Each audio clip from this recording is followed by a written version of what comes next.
All right, welcome to the A's Philosophy YouTube channel. I am A, and today we're going to see if we can try and get a discussion going. But first, I do want to talk about some issues and the discussion can center around the things that I discuss. But I just usually when I do these shows, I start off by pointing out some things that I've looked at since the last show, or even before the last show, and things that I just want to bring up and discuss and point out to people who watch this channel.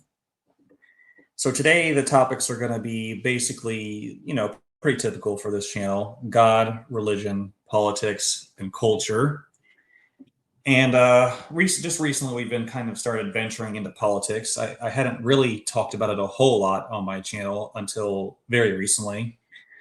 But it kind of ties into everything about morality and ethics and basically what is the proper ideology of the people who are running our country? What is best for society? And my personal opinion is that you can't follow the commands of Christ. Coming from a Christian perspective, you can't follow the commands of Christ, and which basically is to love God first, but also to love your neighbor. You can't follow that ultimate command without caring about who's running society and the kind of decisions they're making. Because if you see them engaging in corruption or making decisions that are ultimately negatively affecting people's lives, and you're apathetic about that, well, then I just don't see that as being a loving attitude or a caring attitude. For me personally, I think that as Christians and even beyond Christianity, we should be pursuing a world where there's justice and basically people's human rights are there's a society is established that people's rights are protected and things like that. And people have different ideas about how to achieve that. So to me, politics isn't like a game of political parties. It's really not even politics. It's more about like thinking about who our leaders are, what they believe, what they should believe, and what they're doing, and how that's affecting people. And there's that's not like party ideology. That's governing principles and how we should respect each other. So I'm going to bring some things up, and people can feel free to interact as they choose. Just some news items, just various things that I think can get the party started. Let's see if we can get this going. I think that's one thing that's interesting, is something that needs to be discussed more. And you're probably going to be like, what does it have to do with anything? Again, I'm just putting information out there for people who are watching the channel that I think is important. I think that part of what people do when they are forming their beliefs about the world is, where do they get their information? And a lot of people these days get their information, well, most people get their information from the internet, but some websites have a monopoly on basically when you look up something online, whether it be a search engine or elsewhere, some websites are basically preloaded by the algorithm to be the site you will be directed to, or they're just promoted as being the best website. One of them is Wikipedia. Now, if you get your information from Wikipedia, you need to understand this is a highly corrupt and suspect website. It is not at all neutral. It is not a good source of information when it comes to controversial topics. Now, if you want to look up somebody's birthday, like a celebrity or a politician, or you want to look up like the date that the Constitution was signed of the United States or whatever, or any other country, it's great for that. But if you are looking for data on controversial topics, such as various political figures or even things like religion and things like that, you need to understand this website is deeply biased and skewed. Okay, and it's not just me saying that. This article right here in the Washington Examiner is from July 8th, 2026, so a few weeks ago. And it was written by Larry Sanger. Now, who is Larry Sanger? Um, well, he tells you in the title of the news article. I co-founded Wikipedia, but an anonymous mob runs the show, and now I'm banned. So that's pretty interesting. So Larry Sanger is one of the basically two main people who created the website Wikipedia. And what is amazing is that since he, and you can look this all up yourself, since he created the website Wikipedia, his worldview has significantly changed. Or I wouldn't say it's changed, but basically the thing is his worldview, uh, whether it's changed or not, has come into conflict with the people who have taken over the website Wikipedia. And he was, oh, hey, Robin. Robin Webster's in the chat. She has her own channel. She hosts a lot of content. Thank you for being here.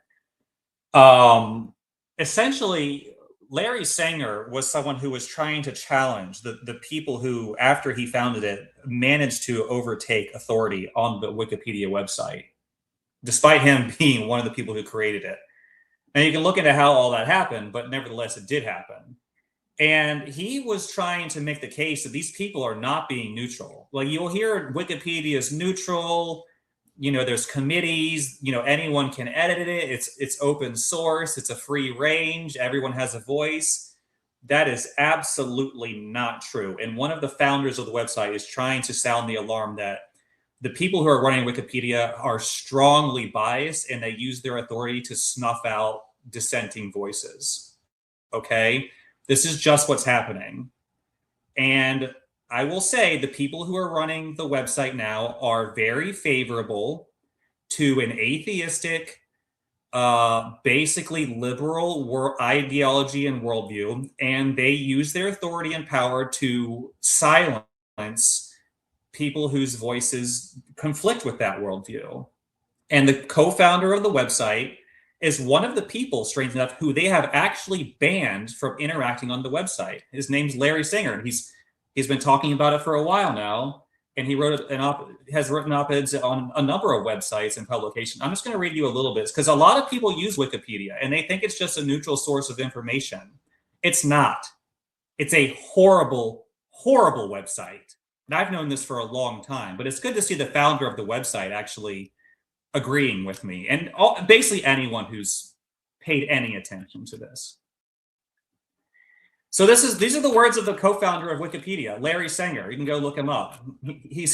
I have been permanently blocked from editing Wikipedia, the website I named and led in 2001. Yes, really. I can hear asking, how? What's going on over there? The incident reveals something truly damning about the encyclopedia that anyone can edit. The irony is that not even a co-founder can edit it if he has attempted to implement his program of reform. I'm not going to read every single word of this, but the bizarre event has captured the attention of the globe, which has led surprise to learn that a relatively small clique of anonymous administrators apparently wields such irresistible authority that a founder of the site could be abused for 3 days and then banned, and as so many thousands had been before.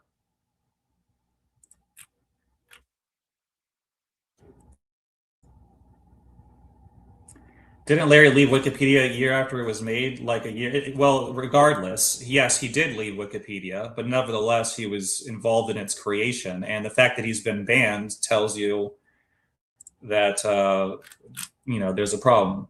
It's true that there is an anonymous mob with practically unlimited power on the platform, but this is only one dimension of Wikipedia's problems. Let me explain. As the true believers, and they'll share the site's institutional fictions. It's see, there's the fictions he thinks people are being promoted. It's neutral. It's written by well-meaning volunteers. It's still the encyclopedia anybody can edit. Blocking accounts is done by a rational process, usually by the book, and no admin would ever stoop to accepting money for wielding their institutional clout. It's true that Wikipedia is written by volunteers, but what sort of volunteers? Even the vast majority of the site's most influential players are entirely anonymous. As a result, our insight into Wikipedia's power dynamics is limited. It is not the case, as it turns out, that just anybody can edit it. Anybody can try. By the way, I have tried to edit Wikipedia articles that I think are concerning, I have been banned personally, so I know this is true. These people, you don't know who they are. You don't know who they answer to, and if you say something and you try to edit a page on Wikipedia and they don't like you, they will ban you. That has happened to me. So this is I know this from personal knowledge as someone who has been banned from for editing Wikipedia pages. That these people absolutely do this. This is personal experience. But a lot of people have experienced this, and as has the co-founder of the website. It's not the case, it turns out, that anybody can edit it. Anybody can try, but as in my case, powerful admins routinely gang up on people who don't fall in line, making it free blocks that have no substantive justification. Often the block counts will see the same vague, unprovable accusation I did. Not here to build the encyclopedia. What does this mean? In my case, I've been saying it was my failure to edit quite enough articles, but that, of course, is hardly a bannable offense. I also got some sort of stupid message about why I was banned, and I can't remember. It was like years ago now, but they did. It was totally like I made an edit. It was factual as far as I could tell. They weren't disputing that it was factual. They just didn't like it, so they got rid of me. It's stupid to think this website is neutral. Rather, it's all the whether I'm on board the spirit, the propagandist bent of the encyclopedia.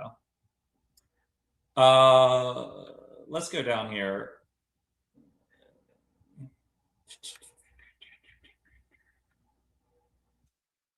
So he's saying there's a mob of people who run Wikipedia. They're anonymous, they're faceless, no one really knows who they are, but they wield all this power. Where do they get this authority? Why do the admins get this power?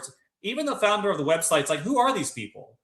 Why are they just allowed to just? Why does some people have more authority to ban others? Who are they? Where do they come from? What's their agenda? Who's running this website? By calling it a mob or a blob, I do not mean to suggest that there's no center of power. In fact, Wikipedia is ruled. Here it is right here. Wikipedia is ruled by a few hundred anonymous demagogues who dominate the rest. That's true. There's a few people, I don't know who they are, who seemingly have unlimited power to ban and enforce their ideas compared to everyone else. And personally, I think they're people who are involved in some sort of government operation. Personally, I think they're people high up in some sort of secretive government. I don't have any proof of this because who are they? But how are they? They're clearly very influential. They've worked themselves up to the top of the power paradigm in Wikipedia, and somehow they've just managed to just basically take control. However they did that, and whoever they are, and no one can challenge them on the website. And if you make an edit on a page, they're right there to shut you down. I was editing like obscure articles. I wasn't editing like the biography of like presidents of stuff. It was like random historical things about like Christianity that like no one's even heard of, and a couple things about other philosophical pages, like philosophical thinkers that like only academic professors like even know their people's names, and all of a sudden I just got shut down. So they clearly have this ability to just monitor the entire website somehow. I don't know how they do it, but I was shocked that these people even noticed what I was doing. I call it they go by Twee handles. It's a dictatorship of the Twee, but they wield the power through je ne sais quoi of vague rules, vague threats, and vague alliances. Maybe the alliances are clear to insiders. The leaders of the mob work a lot. Some of them probably are paid by someone who knows, maybe a different group. Yeah, so who's paying these people to basically monitor this entire website that basically controls the world's information flow? Is it some foreign government? Is it is it China? Is it some Saudi Arabian? Is it somewhere in the Middle East? Is it Europe? Who is it? No one knows.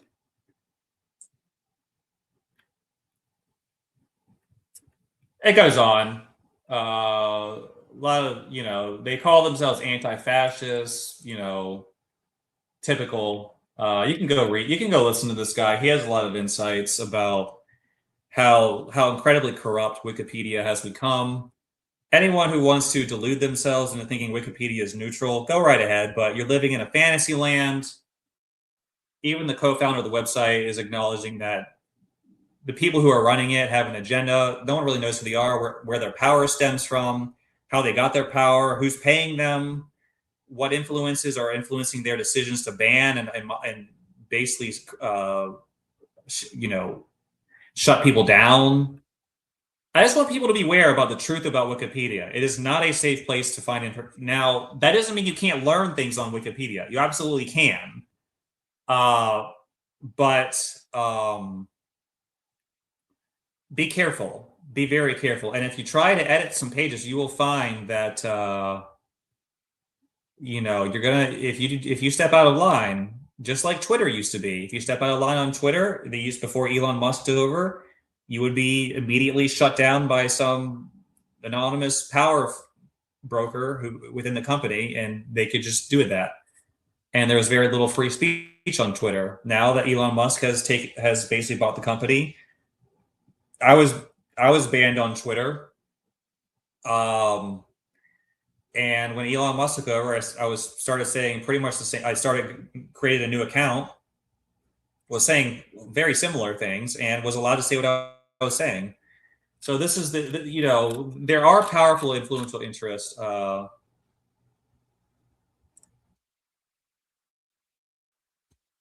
Wait a minute, we can track all the finances of a nonprofit. What do you mean we don't know where the money is? I don't think we do. Who is paying? Who are these admins?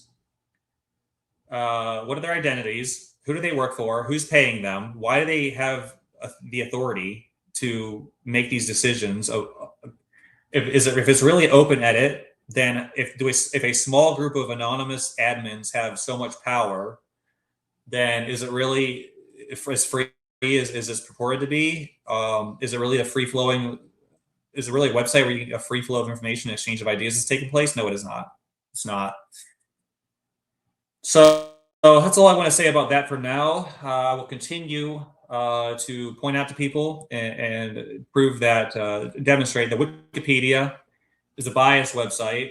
It's not a neutral website at all. It's not a place where anyone can just go and share the information they think is important and make contributions to the community or whatever. It's just such a lie, such a lie.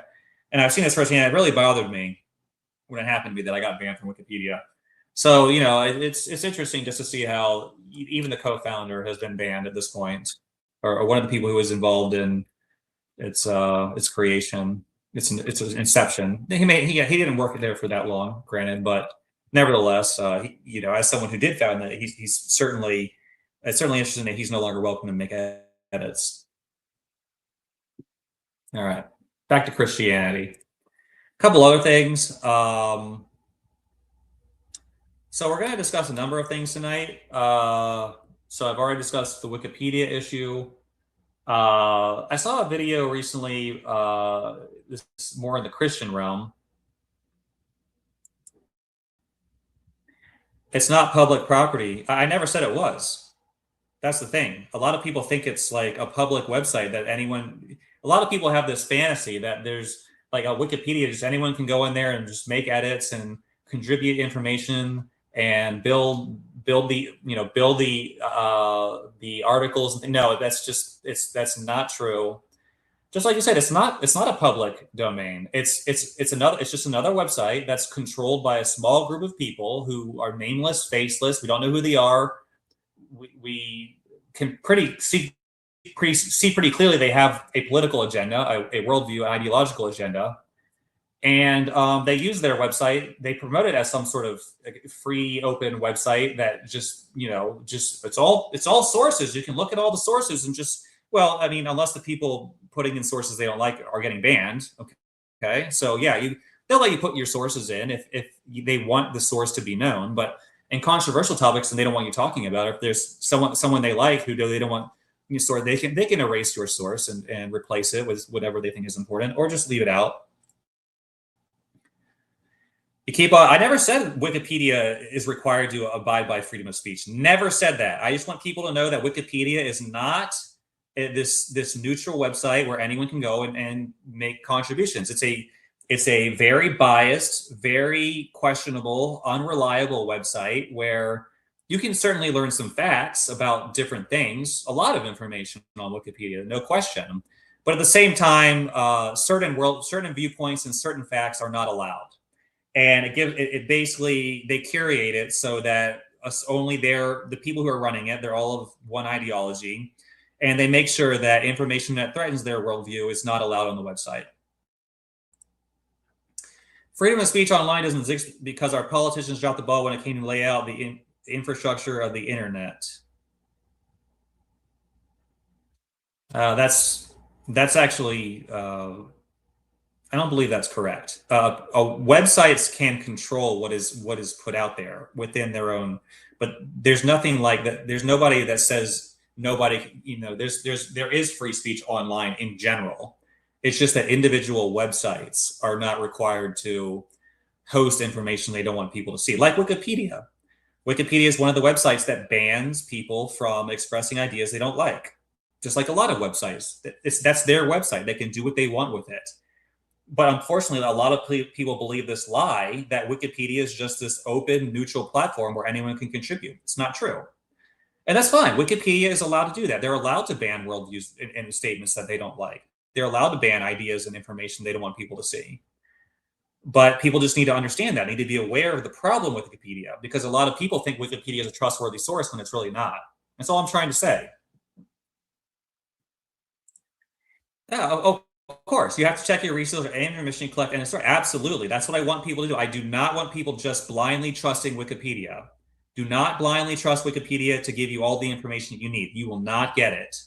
People who try to post information that admins don't like will get banned, and therefore the information that is there is curated to basically form a certain perspective about reality and politics and culture and things like that. A leftist, atheistic, liberal worldview is what they're trying to promote. You're blindly trusting that dude's, and I'm not blindly trusting that dude's opinion. I've experienced it myself. I got banned from Wikipedia for, I can't even believe what I got banned for. It wasn't even political. It was like, it was, I can't even remember what it was. It was like several years ago now, but it was like, what the heck?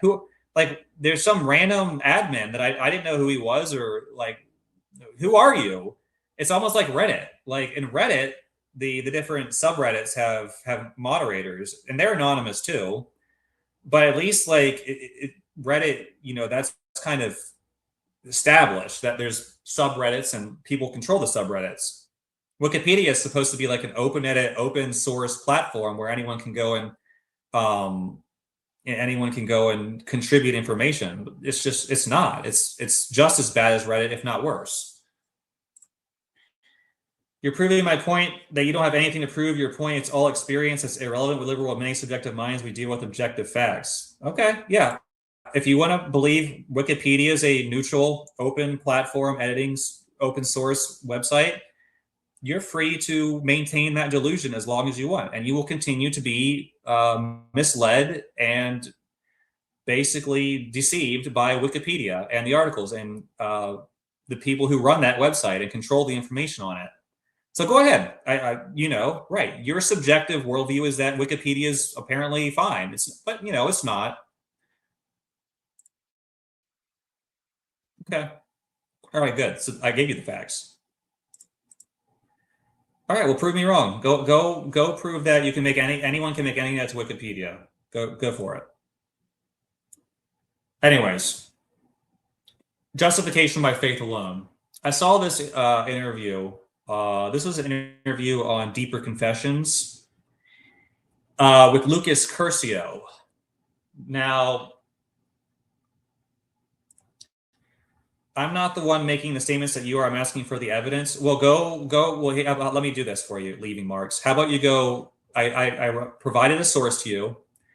His name is Larry Sanger. He's one of the co-founders of Wikipedia. Go listen to what he has to say, because he's one of the people who's been banned. And I'm not trying to. Okay, maybe I did, but if you want more information about that, I'm not going to talk about Wikipedia anymore. I just want to put that out there for people to consider, to be aware of. And if you don't want to believe it, I can't change your mind. I'm just trying to help you, help people recognize what's going on there.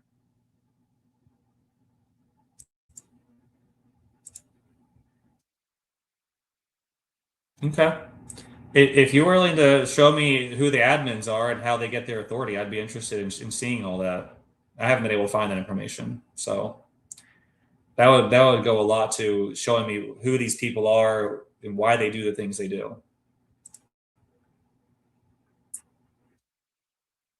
Um, okay, justification by faith alone. I'm going to talk about this right now. Liam Marks, I appreciate your interaction, but I'm moving on from Wikipedia. Um, Justification by faith alone. I saw this interview. I'm not going to play the interview, but it was on Deeper Confessions, Z on Z YouTube channel with Lucas Curcio. And, you know, this is one of the things I talk about a lot on my channel is the doctrines in Christianity that in modern Christianity that I think are problematic. And a big one in modern Christianity is justification by faith alone. And something I've talked about on my channel a lot is that when you listen to these people who are trying, so what is the doctrine of justification by faith alone? Well, it's exactly that. It's that you're when God is judging you according to this perspective, He's not judging you based on the things you've done in your life or how well or poorly you've obeyed His law. He's judging you based on, did you believe the right propositions about Jesus? Did you believe that Jesus is your savior? Did you believe that Jesus died for your sins on the cross? Did you believe that, he was buried and raised again on the third day? Did you believe that his death on the cross was an atoning sacrifice for your sins? Basically, these are the things most people will tell you that are things that are required. Oh yeah, did you believe Jesus is God? Because of course, why would anyone not believe that a human being is God? Right. So you have to believe that, or else you're going to hell. Things like that. So basically, the idea is that's the basis. Did you hear the things that were being said by the evangelists? Well, Liam Marks, let me put it this way. There's a couple things that I want to get through. And if you want to go back to Wikipedia in about 15 minutes when I'm done talking about some of these other things, we can do that. And that's fine. I want to run through some things just to get the information out there. So if you want to go back to talking about Wikipedia, I think it's an important topic because a lot of people have a false idea about Wikipedia and what kind of website it is. So I'd be happy to have that conversation with someone because it's a website that's misleading a lot of people. Something I want to say about this, you think it doesn't have to be Wikipedia. I just don't have anything to share on the topic, so I'm saying sorry for interrupting. Oh, I understand. That's yeah. Yeah. This is totally unrelated to the previous topic. So if you don't have anything to say, that's fine. I'm really just trying to generate ideas and really the discussion. I'm going to try to get to the discussion in about 15 minutes if people want to have a discussion, and it can be about anything, any one of these topics, or some other topic, or if you just want to ask questions about whatever and set scales. Good to see you. Thank you for being here. Just going through some topics, set scales, and we might have a panel later, depending on how much time there is. I won't talk too much about justification by faith alone, but I do want to say this. When I watched this interview, and again, you can watch it for yourself, something that struck me is how much of it is based on Paul's writings. Now, I am not going to stop talking about Paul and the fact that it's clear to me that he is a false apostle and that he taught a false gospel, that he is the Antichrist or an Antichrist. And by Antichrist, I mean someone who is against Christ. I don't see any solution to the problems in Christianity because when I listen to people like this who talk about justification by faith alone, they are constantly they are really they really are Paulinists. They really don't listen to what Jesus had to say for the most part. Now there are a couple of things that Jesus said, which they can isolate. Anyone who believes on me will never perish, but have eternal life, things like that. So there are certain individual statements by Christ that if you isolate them, they are favorable to the just for the faith alone people. But when you take everything Christ said as a whole, their world, everything falls apart. Christ crushes everything they believe. There's no way you can read everything Christ said and believe that you can be saved by just believing some facts about him or just trusting him as the Messiah. Jesus Christ made it very clear that anyone who disobeys God's will and law and commands is not going to be saved. Again, that's when you look at everything. Now, there are individual statements that you can isolate where Jesus talks about the importance of belief that they will focus on. But the full outline of the faith alone position, you need Paul for that.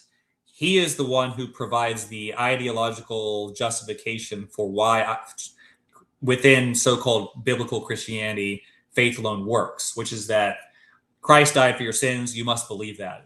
I'm just going to summarize it that way. Paul is trash. He's a denier of natural law. Christ's example to live and life. Okay, so we actually agree on a couple things, Seth Scales. Not much, but I will agree with you on what you said right there. And something that really bothers me about faith alone, is that really like something to be happy about? This is one thing that always gets me, is like, why are people excited about faith alone? What does faith alone mean? It means that what God is going to do when he's letting people into heaven, he's not going to judge it based on how good they were or how bad they were. He's going to judge it based on, did you believe the right set of propositions and facts? Now, you can be a terrible person and believe that Jesus was, God's Messiah who died for the sins of mankind. And the idea that we're supposed to believe that God is this being who's going to judge people not on their actual goodness, but based on their belief structure and whether they entertain the correct propositional knowledge. To me, that's very disturbing. That's very disturbing to think that God, the ultimate, most powerful entity in all of existence, would operate that way. That's the system that God would choose. That it's not that there are basically, let's think about it this way. Let's say there's I'm just going to throw a Hindu man. Could have been any number of worldviews. But let's talk a Hindu man. Believes in all kinds of gods, none of which is Jesus. None of which is Jesus. I don't really know a lot about Hinduism, but let's just roll with that for now. Let's say he's a really good person, pays his taxes, helps his neighbors, never commits any crimes, generally just a good person. But the thing is, he doesn't believe Jesus is the Messiah. He doesn't believe Jesus died for his sins. According to this worldview within Christianity, that person's going to hell. Even though he basically did everything right, never caused any problems for anyone, lived his own life the right way, took care of himself, lived responsibly, all that. He's going to hell because he didn't believe the right facts about Jesus. Now let's think about another person. Kind of a trash human being, not very likable, lives like a slob, irresponsible, causes problems for society, maybe even a bit criminal activity, or maybe a lot, who knows? Maybe a murderer, whatever. It could be anything. But he believes that Jesus Christ is the savior of mankind and that Jesus' death on the cross paid for his sins, which are many. Many more sins than the Hindu man who's going to hell. That guy's going to heaven. And that's because God is the one making that decision. And that's what the system God has established. Is that really a system that we should be, excited about? What if that was our own government? That the most powerful person in the government wasn't judging people by whether they actually followed the laws of society. Now, he's judging them by whether they believe the right facts about his son. Did you believe my son is the most special person on earth? And that he's awesome, and that, I guess I can't say died for your sins, but whatever it is you have to believe. Do you believe he's the most awesome, coolest person who ever lived? Oh, you don't? You're going to prison. That's basically the divine cosmic system that is justification by faith alone. Now, if it was a human system in his government, everyone would be really angry about it because it would make no sense. But in Christianity, we're supposed to believe that's the system by which our eternal souls will be judged. So this is a huge problem, in my opinion. It makes a lot more sense to think that God is up there. Again, I know there's skeptics in the audience.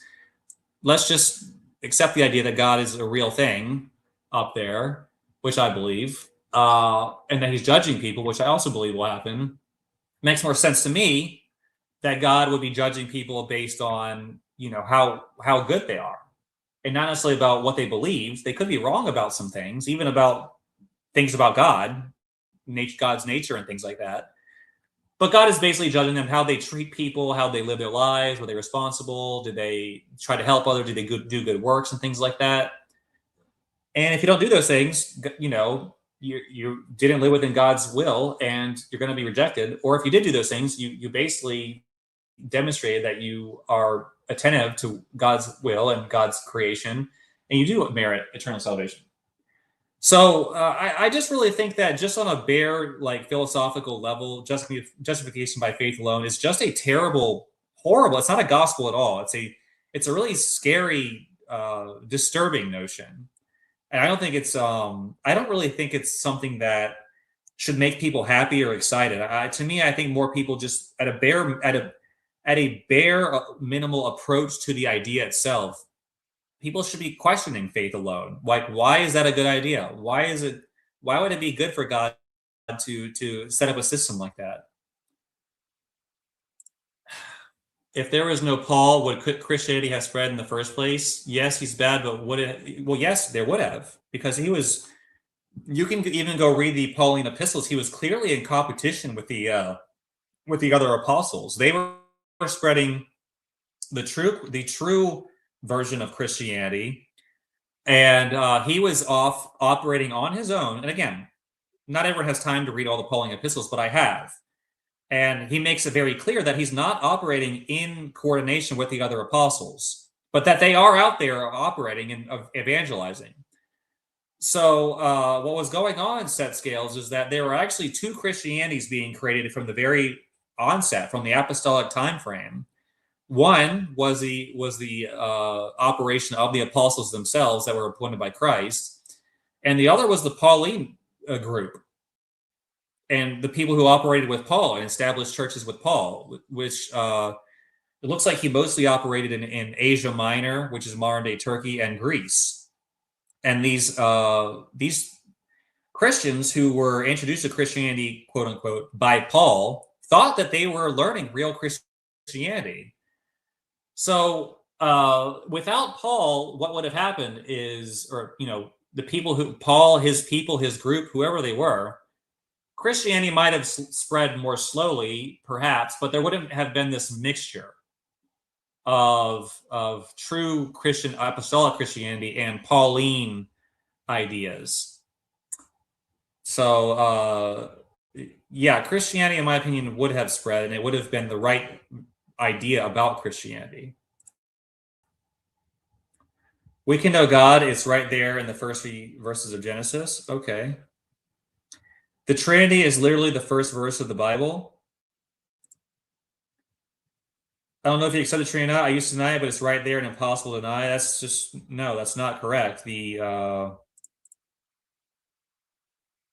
Trinity is not in the first verses of the Bible, because, and one reason I believe that is because if it was so clear and undeniable, there would have been Trinitarian Jews, but there were no Trinitarian Jews. There were literally no Trinitarians until the Trinity idea was developed centuries after Jesus Christ. So there's just simply, but the Jews were reading the first verses of Genesis long before that time frame. So you have to ask yourself a question, set scales. If the Trinity is so obvious in the first verses of Genesis, why were there literally zero Trinitarians anywhere within Judaism? That's a serious question. Let's go look at it.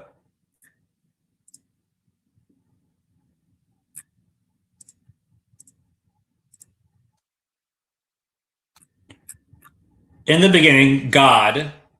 So there's one God. We can agree on that. There's not multiple gods. Create the heavens and the earth. Okay, so that's verse 1. So you're saying in the first three verses is the Trinity. Okay. The earth was formless and void, and darkness was over the surface of the deep, and the Spirit of God was moving over the surface of the waters. Okay. So so far we have God, and the next sort of entity that is being spoken of here is the Spirit of God. Now, that is not the Holy Spirit, because the Holy Spirit is not the Spirit of God. The Holy Spirit, according to Trinitarianism, is God. So it's not something God possesses. It's simply one of the persons within God who is also God. Okay, so in the Spirit of God was moving over the surface of the waters. Then God said, "Let there be light," and there was light. So let's see here. So you said, again, I set scales. I'm not saying you're definitely wrong. I'm just putting this out there for you to consider. We can know God. It's right there in the first three verses of Genesis. The Trinity is literally the first verse of the Bible. Okay. The first verse only mentions God. The second verse introduces the concept of the Spirit of God. So there's God and God has a spirit. It doesn't say the Holy Spirit, it says the Spirit of God. So God is a spirit who basically possesses a spirit. And in the first three verses, notice it says nothing about the Son. So to get a Trinity, the heavens and the earth,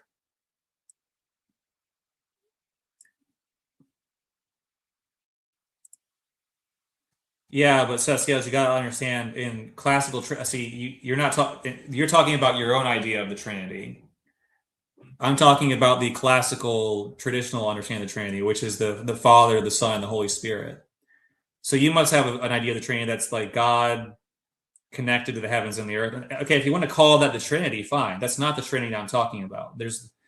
Now I'm not saying your idea of the Trinity is even wrong, but the heavens and the earth would be basically existences within the being of God. So there's not multiple gods. There's not three gods. There's not a trinity of gods. There's one God, and within God, there's the being of God. There's the heavens and the earth. So there's still just one God.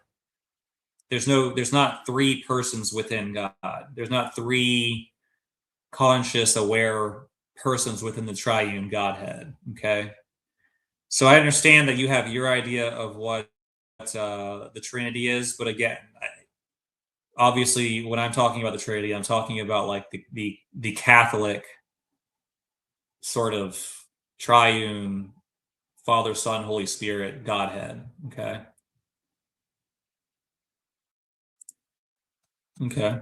Right. Trinity is one God bridging duality into one experience. Okay. That you might be right about that. I'm not talking about that version of the Trinity, clearly.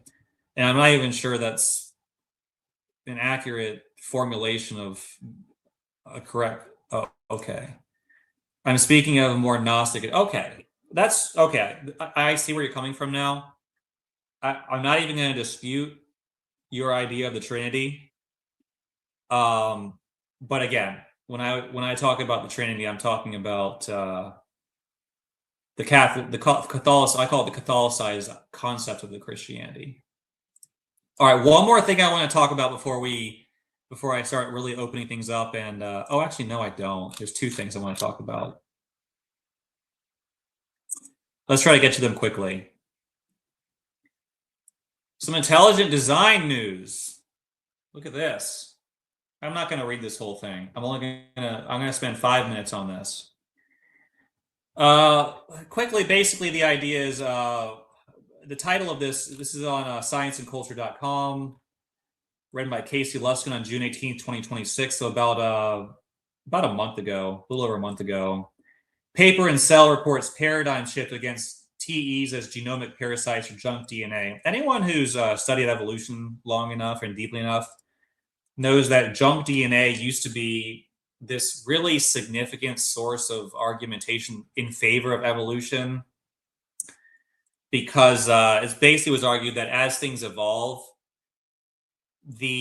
let's just take humans for example. Humans, if you go back long enough in our history, used to be like fish, and before that we descended from like worms and stuff, and going all the way back to that universal common ancestor, which was a single-celled amoeba of some sort. They haven't found it yet, but whatever it was clearly a very simple organism. Now, as things evolve, they need new DNA, the information that codes for the newer organisms. In evolution, the mutation process is supposed to generate that new information. But as organisms evolve from one basically thing to another thing, like humans, we evolve. Let's go back to fish. Humans were started out in the ocean, just like everything, apparently. And back then we had fish DNA, or not we, but the fish that we evolved from over a long time had fish DNA. Well, over time, let's say we fast forward to when we're humans, that fish DNA is no longer useful. We don't need it anymore. We don't need the DNA we used to program for gills and fins and all the different things that fish use to be fish. So that DNA basically fades away and mutates mindlessly because it's no longer functional or useful. So it basically just evolves into junk DNA that's still in the genome, but it's just a bunch of garbled mess because it's not functioning as anything. So nature no longer has to preserve it as a beneficial gene. And it's replaced in the genome by things that are meaningful for humans, like the coding for our lungs and our eyes and our everything that we need to be a human. So scientists argue that when we look in the human genome, there's all this junk DNA in there that's just proof of our evolutionary history. And this is not in dispute. The scientists, even up until about a decade ago, were using this argument and saying it's one of the strongest evidences for evolution that there is. All the junk DNA, all the useless, most of our DNA is completely useless. Well, what they're finding over the last decade plus, I would say, is that all this stuff that we thought was junk DNA actually has really important functions in the body. And this is a huge, huge problem for the evolutionists, because if everything in the genome is, again, it's kind of the reverse. If everything in the genome is functional, well, there does actually need to be junk DNA, because we did come from fish and reptiles and things like that, and those genes were there, and now they're gone. But the functional genes that we use were basically duplications of those genes. So the old genes were there and then they disappeared. So there should be a lot of junk DNA in our genomes, according to the scientific theory, according to evolutionary theory.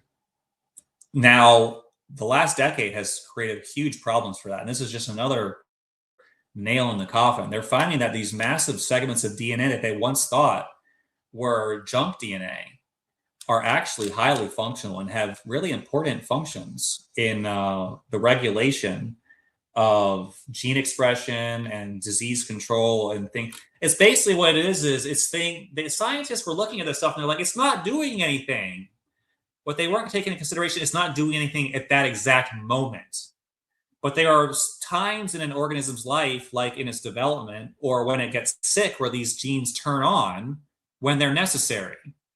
And they're now finding that these elements of the genome are actually extremely important, which is a huge problem, because they were originally saying that these are just remnants of our junk DNA. And that's proof of evolution.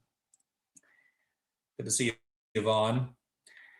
But even the scientific paper itself is coming to the conclusion, listen to this, by the end of a direct challenge to junk DNA, by the end of the abstract, the new Cell paper is directly challenging the view that T's represent repetitive junk DNA.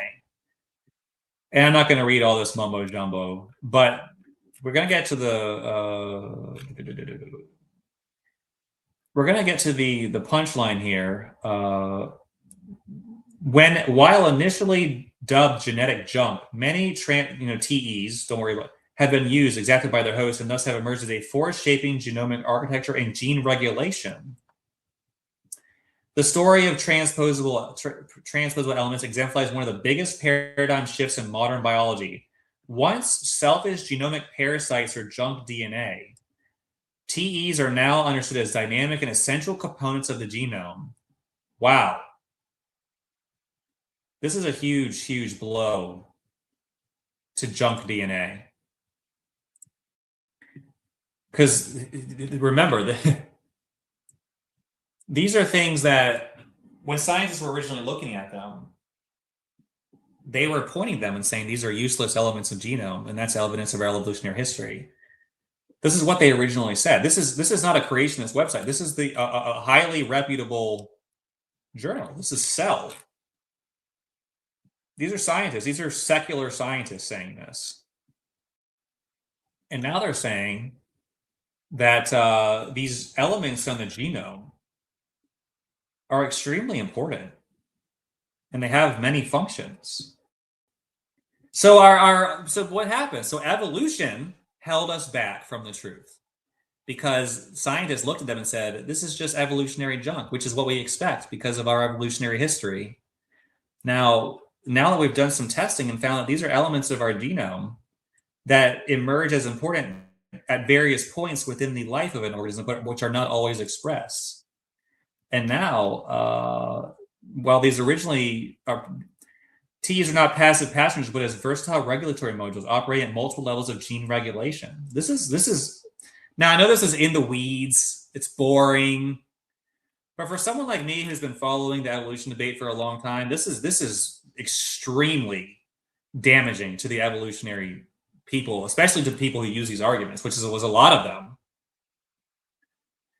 And it's kind of like how vestigial organs, if you look back enough, these scientists used to be saying that humans have all these vestigial organs.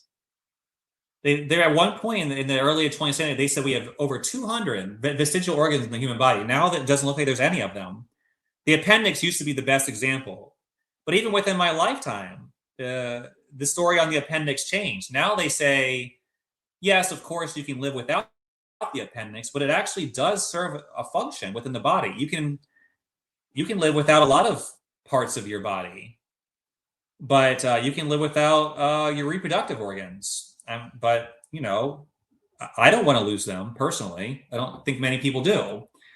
It doesn't mean they don't serve a function or have some sort of importance. Same with the appendix. The appendix was found, I actually think it was in like the 90s or 2000s where they finally figured out what the appendix does. And because it was something that they were removing and people continue living, they just said, oh, this is a useless remnant of our evolutionary history. Apparently, no, it actually is serving a function. It's just not a completely essential function. So it looks to me like junk DNA is going the way of the vestigial organs. The evolutionists are really running out of arguments at this point. The things that they said that were true based on their presuppositions about evolution are being overturned. And we're finding that everything within the human body, including the genes, are functional and do something, just as you would expect if they were designed, and not what you would expect if there was this massive billions of years of evolutionary history cluttering up our genomes, which is what scientists said was happening. So this is very, very interesting. We go into politics. Do we have enough time to go into politics? Let's do it. A little bit. Democratic socialism.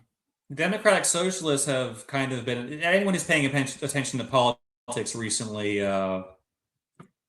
there's been a little bit of buzz about democratic socialism. So this is an interview done on Fox News with the co-chair of the Democratic Socialists of America. Listen to this. Democratic Senate. So Democratic Socialists is the member, the mayor of New York. The current mayor of New York is a member of this organization. Several members of Congress are members of this organization. They are openly members of this organization. There's several Democratic Socialist people have recently won primaries and will probably win their elections in this upcoming November. So we need to know who these people are and what they believe. This is the leader of that organization. DSA co-chair embraces abolishing Senate, ICE, Immigration and Customs Enforcement, and borders. And also prisons, believe it or not. DSA co-chair defends proposal to abolish Senate, ICE, and prisons. So abolishing the Senate, you know what's strange enough? I actually agree with that. Like, sometimes I do look at the Senate. I'm like, what is the Senate doing? Why is it there? What is it accomplishing except slowing things down and preventing us from doing anything in the government?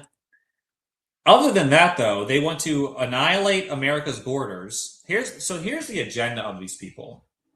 Think of how dangerous this is. They want to annihilate America's borders, let anyone into the country who will come, provide unlimited taxpayer-funded healthcare, housing, and food to all of them, no matter who they are or where they come from, because you're entitled to that if you get into the United States, whether you're illegal or not.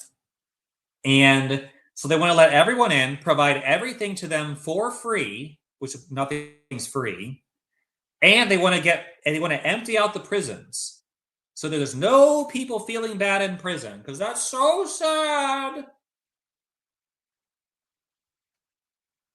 All right, so let's read this. This is crazy stuff. This is really dangerous. Dangerous people. DSA co-chair defends proposals to abolish Senate, ICE, and prisons. Democratic Socialist of America National Co-Chair Megan Romer advocates for abolishing major institutions of the Senate, national borders, and prisons. They talk about fascism. Socialism is fascism. Socialists and communists killed way more people than fascists in the last century. There's just no question about that. The socialists are running as Democrats. This needs to be known. They're not running as socialists. They're running as people within the Democrat Party. A top Democratic socialist leader on Sunday embraced abolishing the Senate. I hate to admit that I actually agree with that. I just don't see the point of the Senate anymore. But after that, there's no, minimum level of agreement. National borders, prisons, and more. Laying bare the movement's sweeping agenda as ideological divisions within the Democratic Party continue. So these are people who are running within the Democrat Party. A series of yes and true responses when asked whether the organization's platform calls for dismantling major American institutions. You're advocating for abolishing the Senate, Brie Mass. True. Okay. Not a problem there. Romer also affirmed the organization's support for replacing the presidency and the Supreme Court, abolishing ICE, and eventually eliminating national borders while granting amnesty to people living in the country illegally, defunding the Pentagon, phasing out prisons, and shifting most large corporations to public ownership. Holy. That is the most psychotic vision, dangerously stupid, idiotic line of thinking I could. If you want, that's like, I can't even begin to imagine what a dismal place, any place like that would be if this person was successful. These people are successful in doing what they want to do. Let's see if we can watch the interview. On purposes, a totally different platform. The Daily Economy quotes you. Can you all hear the audio? If you all can't hear the audio, please let me know. I can't remember if I shared the audio or not. Saying this at a DSA convention last year. We will win by making conditions so intolerable for the ruling class that they would rather give in to our demands than continue to live with the disturbance we cause until we are able to fully seize power ourselves. Is that aimed at the Democrat Party? It's aimed from the working class to the ruling class. So the two-party duopoly, the two corporate parties, it is aimed at both of them, and it comes from the working class. So should Van Jones and Rahm Emanuel and James Carville and all of the establishment Democrats be worried about DSA plans from within their tent? The establishment Democrats should be worried about the voters and about what the voters think and about what the constituency thinks. And right now they have not been delivering, and our candidates are and have been, and it's resonating with voters. So Jamie Harrison, who was the DNC chair, after you guys had such a big night in New York City and knocking off some of those incumbents and having success with your candidates in the congressional primaries, he said, if you hate the Democratic Party, then don't run for our nomination. Don't use our resources. Don't rely on our volunteers. Don't use our infrastructure. Focus on building the party you actually support. other Democrats out there saying this is a separate party, the DSA, you don't belong within the party. How do you respond to his statements there? Yeah, I mean, the two parties have over years and decades created a system where ballot line access is extremely difficult for third parties. I also have been told a lot of times by Democrats, don't vote third party, it's wasting your vote. So we run on the Democratic ballot line where it makes sense. We run independents sometimes where that is a viable possibility, but it's a ballot line. And what matters is what the voters think. And the voters are overwhelmingly choosing our candidates. They certainly did in New York and in other places, Colorado and others. It's not just a big city phenomenon or just a blue coastal phenomenon. Sure. Okay, so we're going to put up on the screen a few of the things that are part of your platform. And I want to ask you, just give me sort of a true or false on these. Abolish the Senate. True. Okay, replace the presidency and Supreme Court as we now know them. Yep. Abolish ICE. Absolutely. Abolish borders and give amnesty to anyone currently in the U.S. illegally. As a long-term plan, yep. Defund the Pentagon. Absolutely. Abolish prisons, at least in large part. Yeah, again, that as part of a long-term program, yeah. Okay, so no prisons. Government or public ownership of most large corporations. Yeah, absolutely. Okay, so then let's go back through some of those then. Abolish the Senate. There are people who are in the Senate. All right, that's enough. Basically, yes. It's not, you know, the accusations people are true. These people are actively, if you abolish, first of all, let's think about this. There is not one other country on earth, and this is just a logical necessity, that has abolished its borders, because you can't have a country without borders. So all countries have borders. The only country on earth that would not have borders if these people win is the United States. Okay? A lot of countries, if you try to enter them illegally, they will literally kill you. Okay? They might not, they will certainly not welcome you. All right? If they don't like you, they may do that. Okay? So the fact that these people are running on a platform that, first of all, abolishes the border, lets all of these people into our country, and gives all of them free stuff. Well, can you imagine the burden on the working class to pay for all that free stuff? And they think it's just going to be, and the corporations are going to be publicly owned. So who's going to pay for all this? Someone's got to be generating the wealth that these people are going to use to be paying for all the free housing, the free medical care, the free schools, the free food, the free everything that they want to promise to everybody. And every single person on earth is going to be allowed to come to the United States and have a stake or a claim in the entitlement programs that these people want to create. And if that isn't psychotic enough, they're going to empty the prison. So all the criminals are going to be running around everywhere. There's not going to be any place to put the criminals causing the crime. People are voting for this. These people are winning elections all over our country. If these people take power, they will literally destroy America. They will destroy, their ideas are so unworkable, so insane, so psychotic. They represent a fundamental threat to American society and society at large, not just America, anywhere. A society cannot function with people who think like this, who promise infinite free stuff, let everyone into the country, no one's to be turned away, no matter who you are, where you come from, what your belief system is. You will be entitled to all that free stuff. You will be granted amnesty. Now, you won't even have to ask for amnesty because there's no borders. And there's no one, anyone who commits a crime is not going to go to prison. So what's going to happen now? Are they just going to get like hugs and kisses and told that they're not bad people? Stop oppressing them with your prisons, your for-profit prisons. What are they going to do?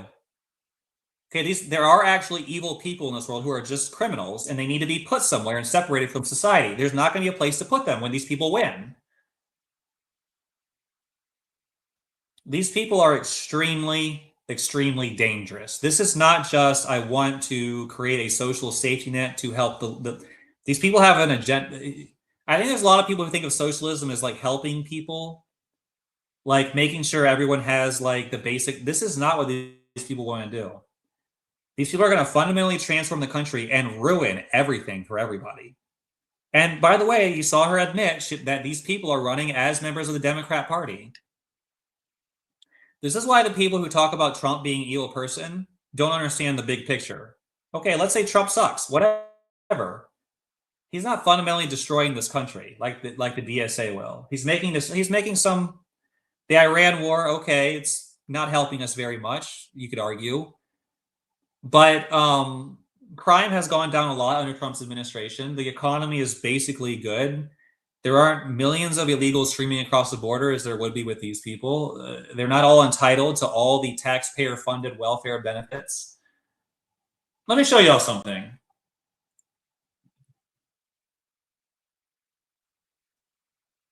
Or whoever's watching. Does anyone realize that, let's see. Give me a second here. I'm looking for something. This is a website called the US Debt Clock. This is actually America's national debt right now. This is not a made-up number. This website is basically a very accurate website that tracks US debt based on government data. Right now, does anyone know what this number is? This is the current US national debt. This is the debt America owes as a result of its expenditures. This number right here is $39.6 trillion. Let me say that again. The US national debt is currently $39.6 trillion. And what do these people think about that? Every single US, if you divide that, there are about 300 and some American citizens, 300 million American citizens. If you divide that number equally among all American citizens, so who pays back the debt? Can anyone think about the answer to that question? It's actually the taxpayers. The government can't pay its own debt. It needs to collect taxes to pay the people to whom it's borrowing debt, which is a lot of foreign banks and stuff, and also domestic banks, but a lot of them are foreign banks in China and Japan and stuff. So how's the government going to pay back its debt? It's going to tax people. That's the only way it can pay back its debt. There's no other way except printing money, which leads to inflation and devaluation of currency, which is also horrible. So if you divide America's $39 trillion debt by every single American citizen, man, woman, and child owes $115,000. That's the taxes you would have to pay each person. If each person contributed equally, every single person owes $115,000. But not every single American citizen is a taxpayer. You don't really pay taxes unless you are of working age. Taxpayers are going to be the ones footing the debt. Now, that's the more relevant number. If you're an American taxpayer, your percentage of the debt is the following: $357,821 currently. So if every single person in America paid $357,000 to the government, we would be able to pay off our debt right now. That means you are officially a debt slave for the rest of your life. No, we're not paying back this debt. We're going to default. It's going to crash the economy. It's just a matter of when. So most people, it takes years to even make that much, to gross that amount of money, much less to pay that amount in taxes. Most people will never pay this amount in taxes. So every person being born in America right now is a debt, depending on to either $115,000, is a debt slave to either the tune of $115,000 or $357,000. Now, if America was a normal country, then we would have already collapsed a long time ago. But there are reasons that we haven't collapsed yet, but it's only a matter of time. So think about this in conjunction with the platform of the Democratic Socialists of America that we just went through. Hold on, let's get that back. Oh, where was that website? Let me bring it back. Give me a second here. My computer's really slow right now. Oh, did I lose it? Oh, there it is. Think about America's current debt, and then you have these people. Hold on. What is it doing? No, I don't want you to play. You have people who are going to abolish the borders of America. They're going to let every single person in the entire world in as long as they can get within the geographical boundaries of America. No other country has done that. Every single country on Earth, every country on Earth has borders. For some reason, they want to abolish borders in just our country. Let everyone in, whether you can take care of yourself or not. They'll give you amnesty. We just listened to the interview. They're going to abolish borders, let every single person who can get to our borders into the country. And then once you get in the country, guess what? You're entitled to every welfare program that these people can think of create, which is free housing, free medical care, free food, free education are the things they talk about mainly, but also free retirement, free Social Security, all these different things. There's going to be for everybody. We're already $39 trillion in debt. There's going to be millions of more people coming in to the open borders, getting way more free stuff. We're going farther and farther into debt while they're abolishing prisons and letting all the criminals run around in society and murder and steal from people just willy-nilly. This is why the Democratic Socialist organization is one of the most dangerous organizations in America right now. It's not just because their ideas are crazy. It's because so many people are actually voting for them and thinking this is a good idea. These people are winning elections all over the country. If these people actually end up winning, America's done. America's done. Not just America. Any country that embraces this kind of set of ideas is just committing suicide right there on the spot. I mean, and listen, what the lady said is they're running as Democrats. I played the interview. She said they're running as Democrats. So all these people who make fun of Trump, his personality, he's so unlikable. The Iran war is causing gas prices to go up. All this stupid stuff that is meaningless. He's building a ballroom. He spent, all this. This is.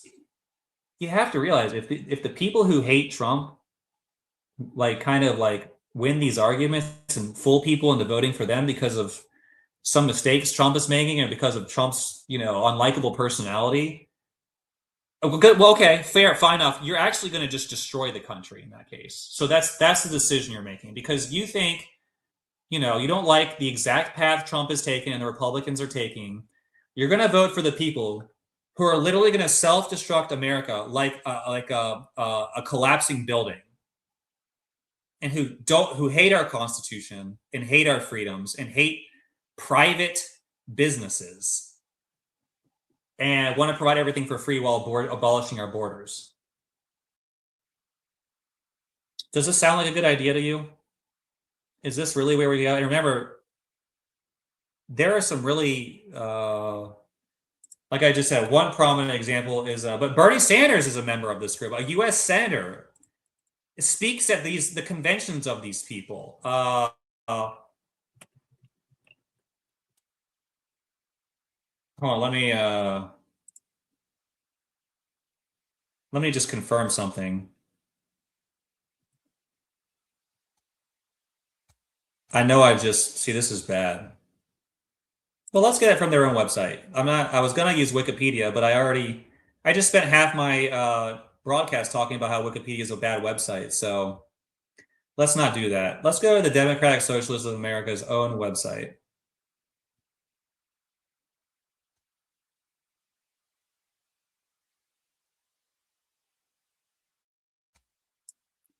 This is the mayor of New York, Zoran Mandani. And this is the Democratic Socialists of America website. Zoran Mandani wins, National Political Committee statement. Democratic Socialist Zoran Mandani wins as the next mayor of New York City. So Zoran Mandani is openly a member of Democratic Socialists. The mayor of, I think New York is still the largest city in America. The mayor of the largest city in America is a member of this organization. Talks about billionaires having more money than ever before. Okay. That never stopped me from achieving democratic socialism, defeat the Democratic Party status quo. The movement was powered by over 100,000 volunteers.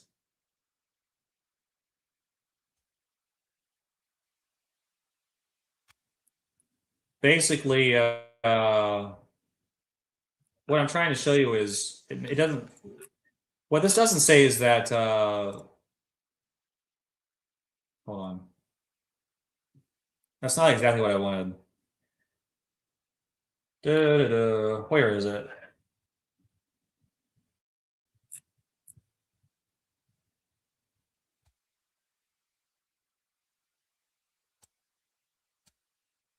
Let's do it this way. NPR. NPR is a leftist publicly, find a website. New York's next mayor is a Democratic socialist. What does that mean? There's Zoran. There's Bernie Sanders, who's also a member of the Democratic Socialist of America. There's Alexandria Ocasio-Cortez. They're all members of the DSA. New York has elected a Democratic Socialist as the next mayor.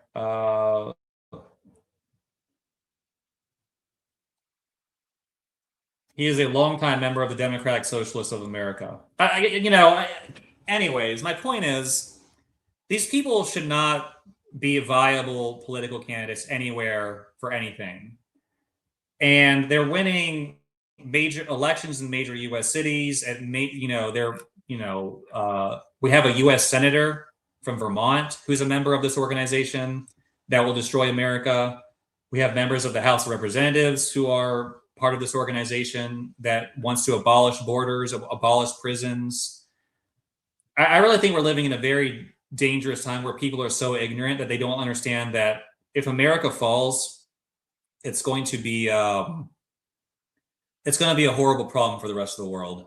Really, the constant people talk about trash about America. Really, America has its problems, and some of the people running it are corrupt. But if the vision at the founding of the United States is forgotten, and basically the powers of communism and socialism overtake it, there will just be no freedom. Will just collapse around the world. I'm convinced.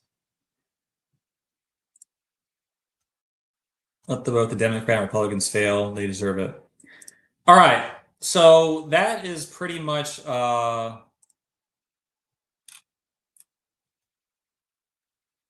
that's pretty much all I had to say for tonight. As far as things I wanted to put out there. I don't know if anyone wants to have a discussion at this point. I'm not sure how many people are even watching. I think it says just one, but whoever you are, or maybe if people join, I haven't really seen a whole lot of interaction, but at this point, if people want to interact more with the ideas that have been put forward, and maybe we can get a panel going.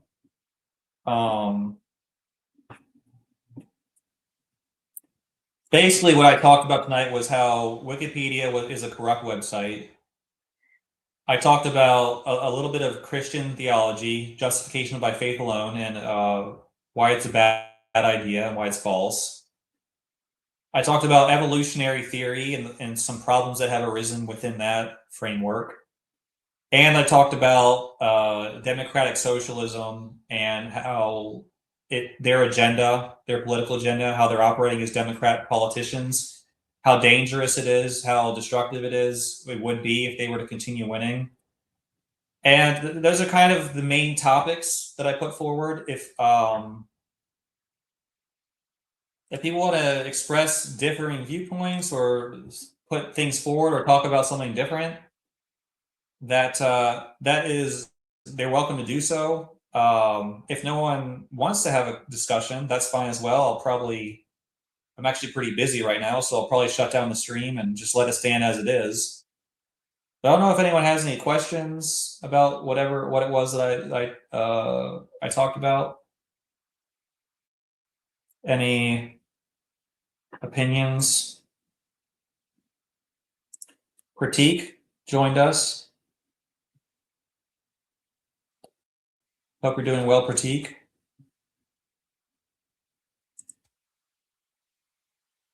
What gives it value? Let's see.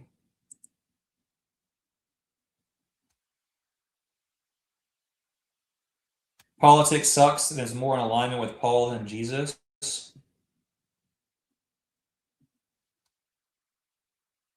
Yeah, it does suck.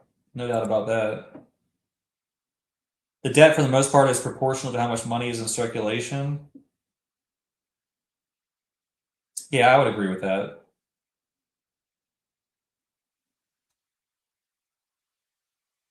But that means to pay off your debt, you'd have to take the money out of circulation.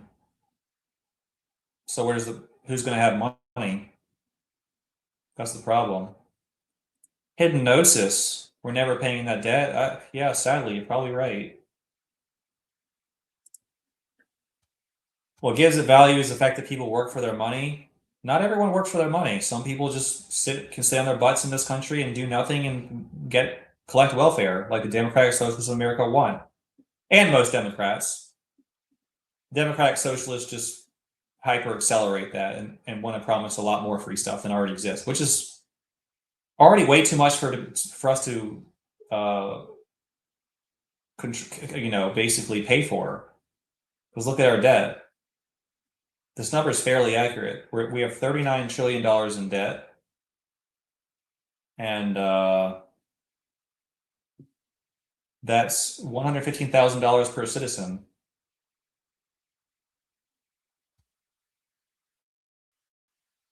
America is good at violence. Well, sometimes you need to be, because we live in an evil world. Let both Democrats and Republicans fail, they deserve it. Okay, I'm interested in hearing more about why you think that's the case. I mean, I think there has to be some political party that represents good people of this world.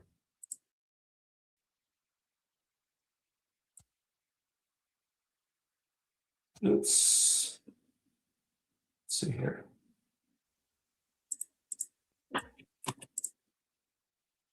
Oops. Let's see here. Sounds like my voice is oops. So I pinned the link. I'm not sure if we'll have much time to talk, but I don't see anyone interacting in the chat. Maybe people would rather talk on a panel for a little bit. I don't have that much time, but maybe we can get something going. Would rather talk on a panel.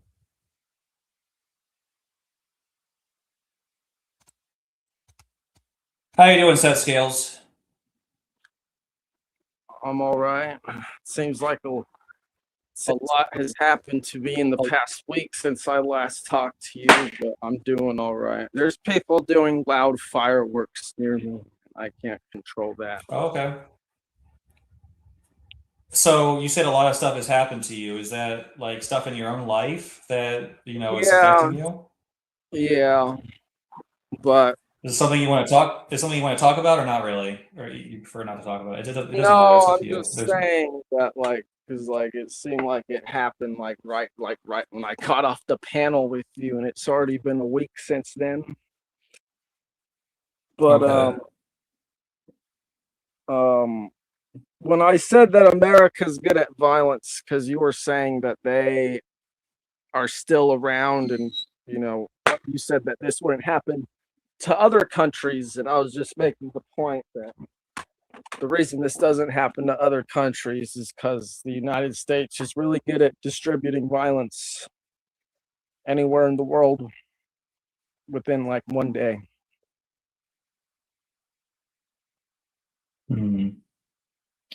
Well, I think that my point was that the amount of debt that we have would collapse pretty much every other country on earth. But the reason it doesn't happen for the United States isn't necessarily because we're more violent. It's because a lot of the other countries in the world use our currency as what's called basically their reserve system. And what that means is the dollar is a lot more resistant to the types of inflation and collapse than the currencies of most of the other countries in the world. When most countries print this much money as the United States does, it devalues it to such an extent that it becomes basically worthless. But the United States currency is so widely used that even though right up to this point, all we've seen is basically some inflation. We haven't seen a full-scale collapse like it would have caused, but eventually America will collapse at this rate, or it will suffer significant financial catastrophe. One of the two. It's just a matter of time, in my opinion. Like America being violent won't prevent that. Like it's just economics. It's like eventually the laws of nature and of economics will overcome anything we do to prevent it from happening. Well, I personally think that the American dollar is valuable because what's behind the dollar is quality work, whether it's in the form of the strongest military on the planet or in the form of massive corporations which control a large amount of industrial output that's not reliant on cheap labor. And typically I would say that like American products, like if it comes to just basic materials, is better than like Eastern products. Maybe, I don't know, you could find some oh my goodness, I don't know what these dudes are doing. Were those like your roommates or something? Are they like having a little party or something? They're my neighbors, and they live right next to me. I live in the suburbs.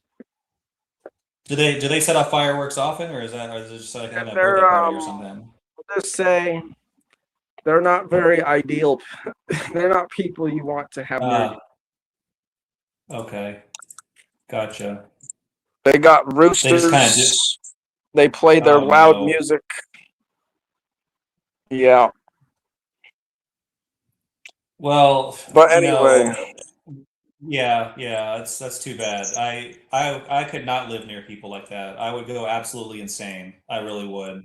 I live in a very, well, I won't say exactly where I live, but I don't live near many people. Let's put it that way, and I'm happy that way. I don't live in a place where many people can disturb me with noise, and I very much enjoy living like that personally. Yeah, maybe I'll get there one day. I ideally. Yeah. I mean, it's something to work towards. But as someone who is currently experiencing it, you know, I think actually some people do like living in the chaos and stuff like that, and having all kinds of actions and people around them and stuff. But me personally, I like some solitude and some, you know, basically not a whole lot of stuff going on. Yeah, I live out near the country where not a lot does go on it. These people seem to be the loudest thing there is on the whole block. Yeah, but I guess we're hearing it now. Oh my God, they're still doing more.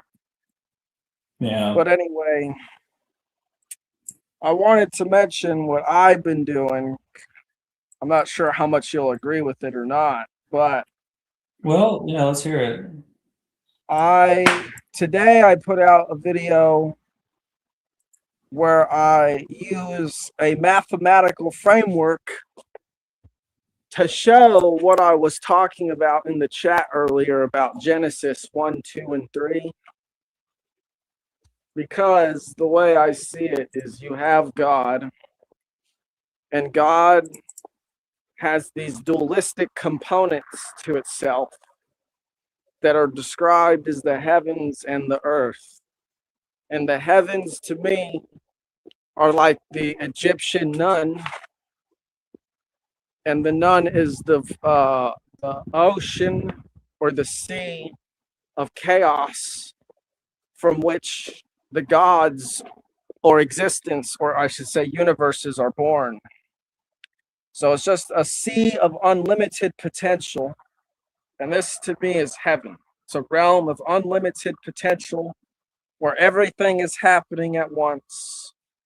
And then from here, you have places like the earth, the heavens and the earth, And the earth is just basically taking this potential and reducing it down to something other than potential. So that way it can, an experience or something can be had, because when you have everything happening at once and canceling each other out, you basically have emptiness or stillness. So you have to reduce the potential in order to have some sort of motion. And so the way this happens is, as the potential reduces, it still comes from the heavens, which is the realm of unlimited potential. And so when God, or the Spirit of God, floated above the waters, this was the first time anything was looking at the world or the earth. So God looked at the earth, or floated above the waters, above the face of the waters. And then following the Spirit of God was the Word and the light. And basically, the Spirit of God is the breath. And the Word, in order to speak, you have to use your breath. So the Word and the Spirit are basically one and the same. But of course, air, or the breath, existed before the Word. So this is why the breath, or the Spirit, comes first. And then the light graces the waters of the deep. And then basically you have duality coming into, that comes into contact with each other and generates experience through God. And this, to me, is the Trinity. Okay. Yeah. So what makes it a trinity? Like what is Trinitarian about? Like it, Well, I'm just trying to understand your terminology. yeah. So, I mean, we can think of it Like just why call it? Let me rephrase. Why call it a trinity? Why not call it like just your theory of what this thing is saying? Because I don't see anything Trinitarian. Like there's no three. Trinity is three things. well, there are three things, but it's really one. What are You have God, you have the heavens, and the earth. Those are the three things, but they're connected through God. And God's within both of them.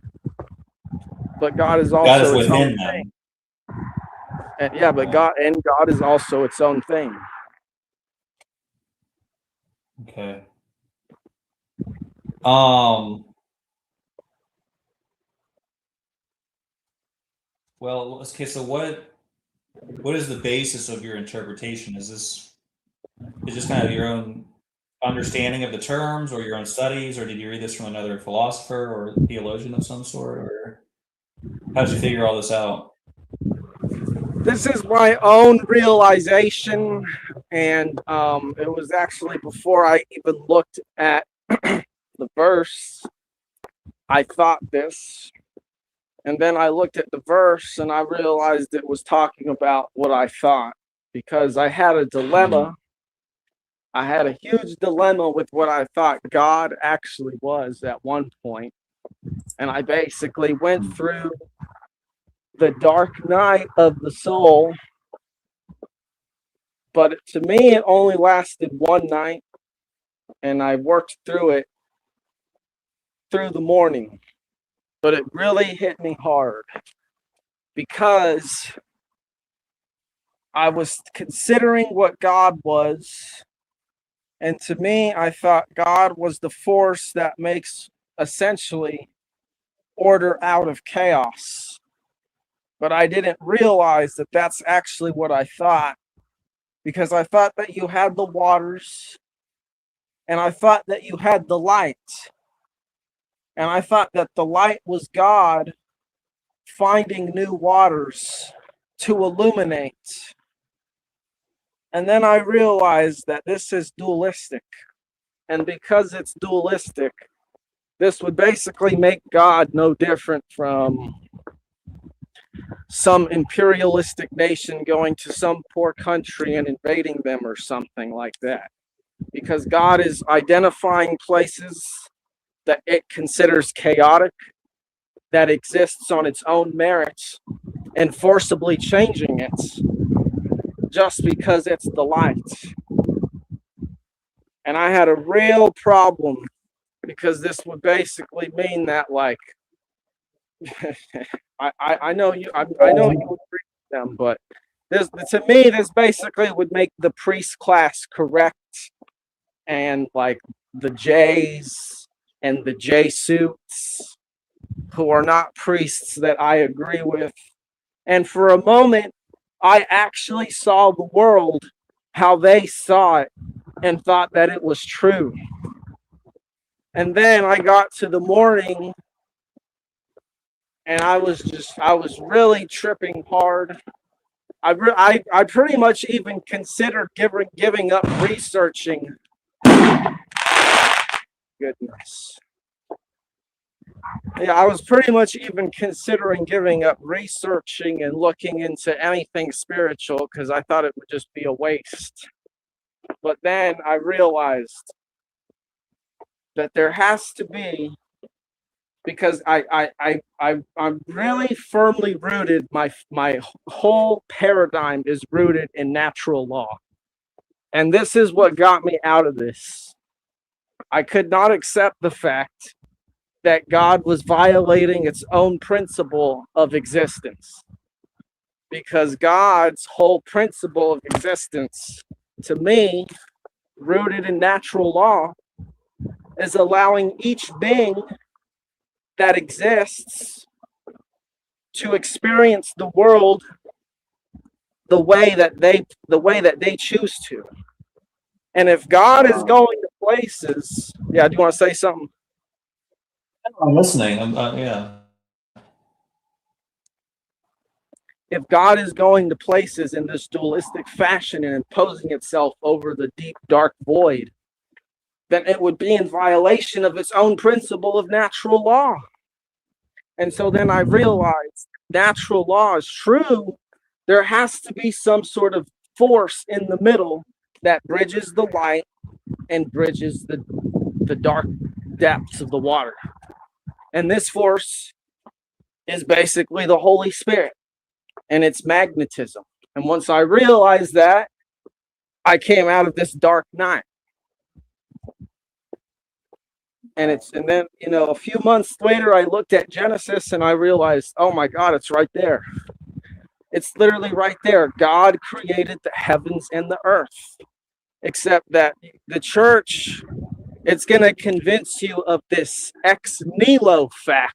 It's going to tell you that God is creating these things out of nothing. But this cannot be the case, because this would imply separation from the heavens and earth and God.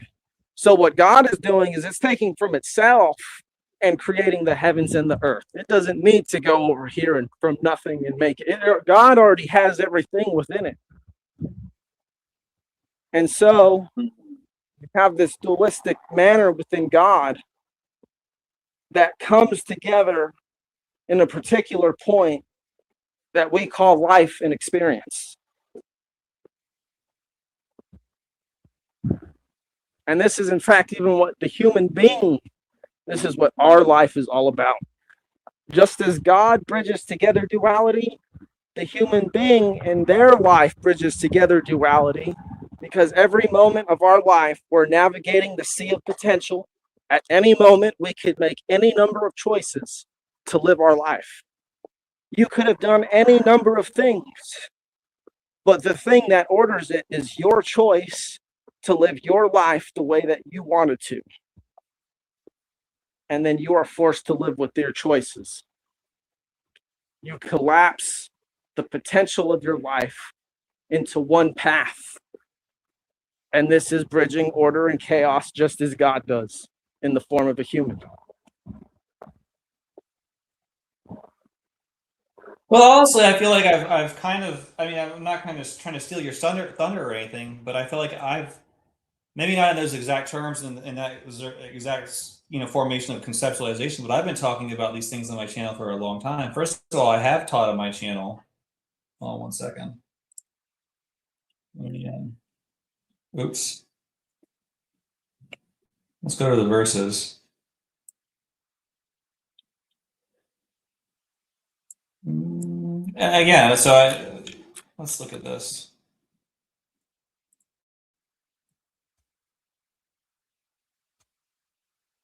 Let me ask before I go forward.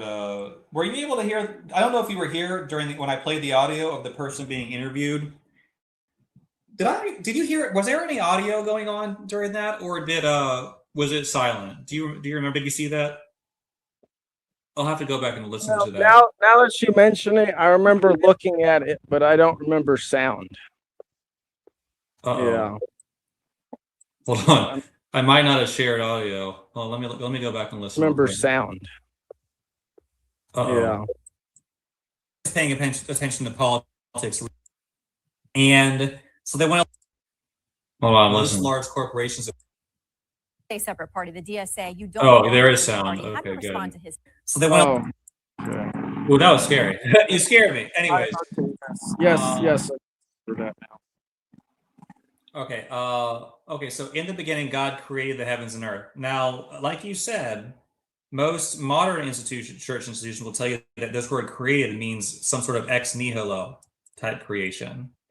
But I think the next verse does kind of explain it. The earth was formless and void, and darkness was over the surface of the deep, and the Spirit of God was moving on the surface. So basically, I think what happened was that when it says God created, it's more like, it's not that these things didn't already exist in some capacity, but they had no form. They have no usefulness. But they did already exist within the being of God. But what gave them basically essence or utility within existence itself was the formation, the Spirit of God, as it says, going within God and turning them into something that had utility for creation. So I do not advocate for an ex nihilo interpretation of the word create. Everything that does exist has always existed, just in different forms. And God is the kind of teleological principle that brings order to that reality, that piece of existence. And I've always talked about how humans have free will, which is impossible within the materialistic worldview, because in the materialistic worldview, there's no will. The mind has no reality in and of itself. It's just an epiphenomenon of the brain. So you can't, if your body, which is made up of elemental particles, which are controlled by the laws of nature, if your body is just being controlled by the forces of nature, it means your mind has no actual capacity to create or realize change and forge its own destiny. So these are two philosophical concepts that I've argued for a long time on my channel. So I think we are in agreement at a bare philosophical level on those two ideas. The difference that you and I have is, what does that mean for how we should order our society and our own lives now?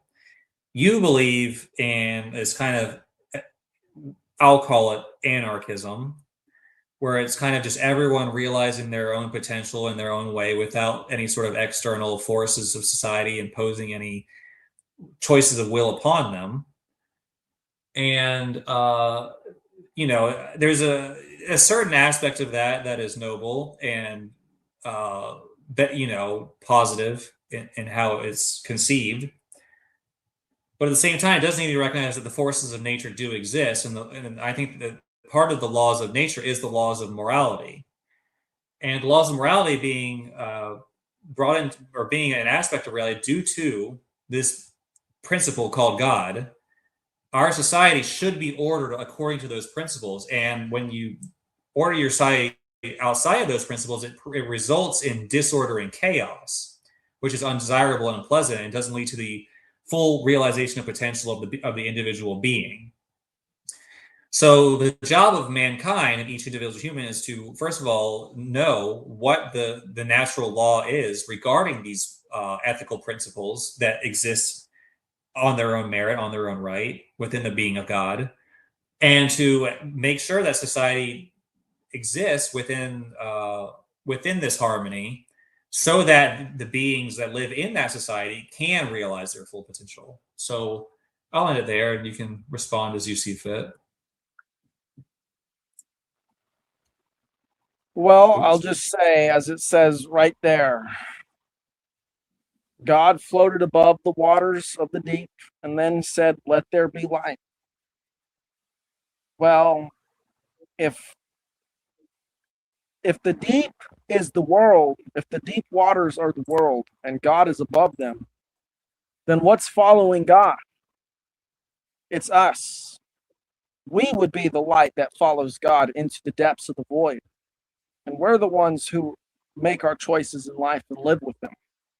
And for that reason, there can really be no one above you telling you how to live your life. Now, I agree that we should structure our society around the principles of natural law. And what that would look like would be the collective group of humans, or the collective thoughts of humans, recognizing and acknowledging the rights of each individual and their ability to live their life. Because ultimately, they're the ones who are making the choice to live their lives. Right. So what happens when one individual makes a decision that affects the rights of another individual? What should we do with that first person? Should we just let him do it? Wait, let me ask you, should we let that person violate the other person's free will decision to live how they want to live? Well, I could answer this. Okay, go ahead. Through physics and a description of the sacred principles of what it actually means to live in alignment with natural law. And there are basically 4 principles that I think are universal across every culture. You don't even need some governing body to appoint these things. I think that this is just the inherent software of what it means to be a living human being. And these principles are: number 1, you are responsible for how you act in the world.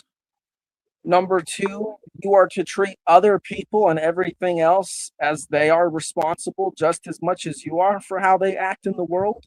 And that looks like not initiating harm or violence towards them, because that's what violates responsibility. Number 3, if someone has violated someone else's responsibility by initiating violence, it becomes the right of everyone else, not just the person being violated, to defend what is right. Not just the person, but the principle itself.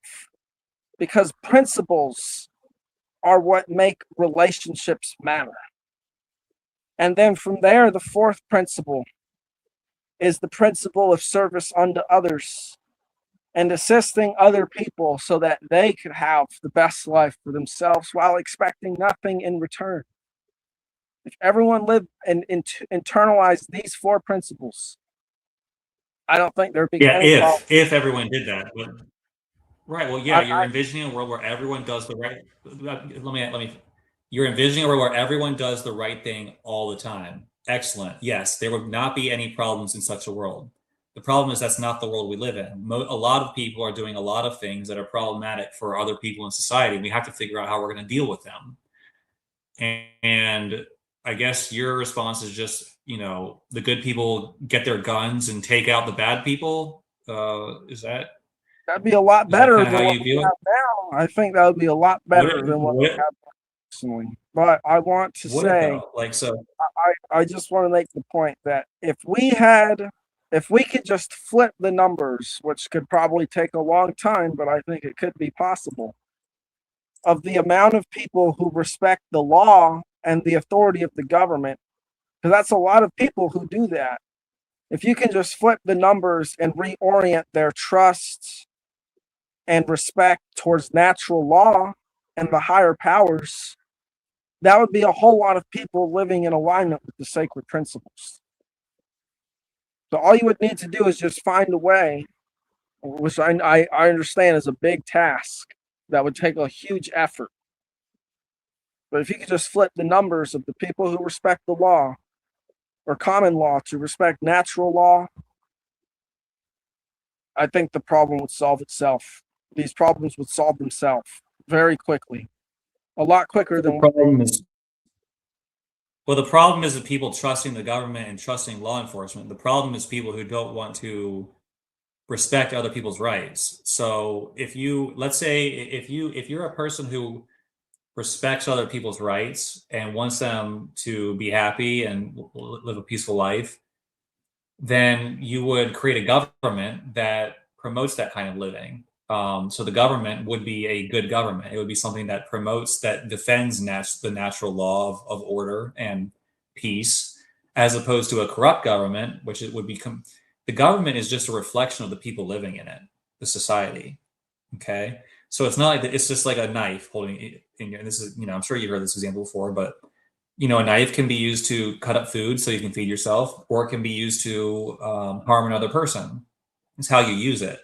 So a knife in and of itself isn't a bad thing. It's how it's being used. The same thing with government. The government isn't what's inherently good or bad. It's people in the government, or the people voting for the government. Okay. So what kind of, if you have all good people, the government that forms will naturally be a good government. All right. But if you have a society of people who are careless, selfless, criminally minded, then the government's going to reflect that as well. But sometimes if it's an oppressive government, then what the will of people will be ignored. But if you have a representative government, like we kind of do in America, that then the moral belief structure of the people from that society will be what determines how the government operates. So what's the problem with having a good government? Do you not believe in the idea of a good government? Is that something that's a logical impossibility to you? I personally think that it is, because the government is rooted in mythology that basically goes back to Mesopotamia, and I know other civilizations, the other ancient civilizations like China and Egypt as well, but I'm really familiar with I'm familiar with Egypt and Mesopotamia mostly, but the myths there basically say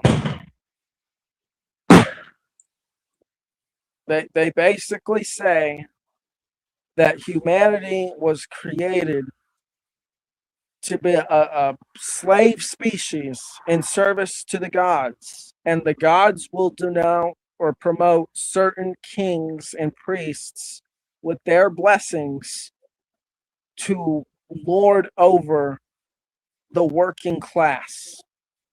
This is the foundational mythology of every civilization, of the ancient civilizations, and has basically prevailed through every government that's ever existed.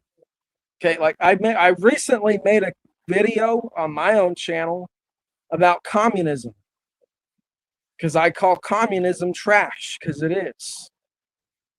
And they think that they're making change, but the comments I got on my video, is basically the same reasoning that they used in Babylon. They think that the masses are lethargic. They think that billions of people or millions of people need to be culled. And they think that some sort of authority figure needs to take control, because the collective can't seem or can't be trusted to rule over themselves as individuals. This is why communism fails, because their thinking is fundamentally no different from the capitalists or the ancient Babylonians who worshipped Enlil or ascribed to Hammurabi's code. They think that humanity is, and they need authority. Well, you would admit that some people in society violate other people's rights and don't live the right way, right? Maybe not everyone, but some people do, right? I'd say it's far less people than more of them. Whatever the case it is, even if it's just a small percentage, they exist, right? Yeah, I would say primary psychopaths exist. I would say that Okay. there's always So going to so be the bad so we have so we people. do have right. We have to figure out what we're going to do with them. Okay. I would And say I would say one thing that we could stop doing that would make a huge difference is we could stop being afraid of the bad people as individuals. I know that some people are defenseless, but there's a whole lot of people who are not defenseless and are capable of learning some self-defense techniques or getting in shape or whatever, or just carrying themselves with more confidence that would deter a lot of bad people. okay. I mean, do you think I'm wrong? Um, I mean that yeah, I do. I don't think like yeah, so I heard the fireworks. I don't think a lot of people want to spend their lives learning combat skills to defend themselves from the mobs running around in society. I think that they would rather raise their families, have, do their jobs and elect people who create a law enforcement agency who deals with those people. Not everyone can be a cop. Who's like think about I'm someone who, as part of my job drives a lot. Okay, and I constantly, even though I live in an area that is not very highly populated, I do drive into areas that are extremely highly populated. Okay, and sometimes the highways there are basically racetracks. So what am I going to do? Am I going to pull somebody over and because it's I can't stand it. These people are maniacs. They're threatening everyone else. I don't, and I'm in the middle of doing my job. I'm literally doing my job. So I don't have time to chase these people and give them a ticket, which they're probably just going to laugh at me. And they probably might be armed and they might just, take me out right there on the spot. So I don't have time to be a quote police officer, which is why I vote for people who create a police department whose job it is to do that. Because not everyone has time to be an armed militiaman who knows self defense and how to take down the bad guys. And there has to be a code that we all agree upon that says if you're doing this, you're doing something that's wrong. And when you're a citizen of a society, part of you have a responsibility to understand what that code is. And in the United States, it's the Constitution of the United States is the supreme one, and that's the one that establishes that we have the right to bear arms, we have the right to defend ourselves, and it's not the right of the government to take that away from us. So we have a government system that was created by our founders, which permits people like you to exercise your right to defend yourself free of government constraint. So the purpose of the document, the Constitution, is to limit the government from violating your rights. Okay, so there is a type of government whose whole purpose is to limit itself from violating other people's rights. Let me read. Let me help. This is the philosophy of the people who you say were creating an institution of violence. They are the ones who gave you the right to be free from government intervention and your right to be a militiaman. To be Okay. fair, the anti-federalists demanded that all those amendments get put in writing because they knew if it wasn't, that the federalist government would just override their rights anyway, and then there'd just be nothing. And you're right. And that's exactly what's happened. People have forgotten what the Constitution was about. The Federalists have ultimately won, not because their code got written down, but because they have convinced people that the job of the government is to control society. And I don't think you're helping very much by just saying that we should tear the whole structure down. I don't say we should tear Well, the whole structure down. I think that's the end goal. I think that it should be scaled back well, gradually. oh, And absolutely. I Well, think one of the ways that could happen is by actually holding the government accountable to their own documents like this one. That would solve quite a bit of problems right there that this country has. Not all of them. So we the people. Well, I'm not going to read the entire Constitution, but we the people of the United States, in order to form a more perfect union, establish justice, ensure domestic tranquility, provide for the common defense, promote the general welfare, and to secure the blessings of liberty to ourselves and our posterity, do ordain and establish this Constitution for the United States of America. So let me ask you: do you believe in establishing justice? Right there, no, I'm not. I'm going to focus on one word that basically exposes the whole thing as nonsense: is liberty. You can highlight that word, liberty. Okay. That's what I do not Liberty. agree. What's the problem? Liberty is not freedom. Okay, liberty is basically a set of privileges which are granted to citizens by a governing body or collective, saying that it's okay for you to do this. This is it's privileges that can be taken away. No, that's not correct. That's not correct. That's not how our founders thought. That's not how our founders thought. I'm telling you. Liberty is a recognition that you are a free agent. That's not even. Hold on, you're wrong. You're definitely wrong about this. Is important. I'm not. Hold on. I'm not wrong. You are. They had this. Yes, you are. They had this community-based freedom, where basically you're. So. I just want to show you why you are actually wrong. And that the founders of this country, you should really have more respect for them than you do, because a lot of the things you say are exactly the institution they created. Hold on one second. I think they're all right. Personally, I don't think they're that bad. Some of them are not good. Like the Federalists, the anti-Federalists are better, but they were still aristocrat-minded. They still thought in terms of class. Whatever all that matters is what they created. They can think however they want. When in the course of human events, it becomes necessary for one people to dissolve the political bands which have connected them to another, and to assume among the powers of the earth the separate and equal station to which the laws of nature and nature's God entitled them. So right here, the founders of this country, I know this is Thomas Jefferson. He didn't participate in the Constitutional Convention, but he was very influential in those people you're talking about, the aristocrats, quote unquote. He recognized the laws of nature and that nature's God entitled them. It's not something that they get from the government. It's something that you have as a result of being a human being. We hold these truths to be self-evident, that all men are created equal and that they are endowed by their creator with unalienable rights. Among these are life, liberty. So these are things rights are things that you possess as a result of simply existing as a human being, according to the founders. It isn't something the government gives you. It's something that you have, and the government isn't there to. I'm sorry, continue.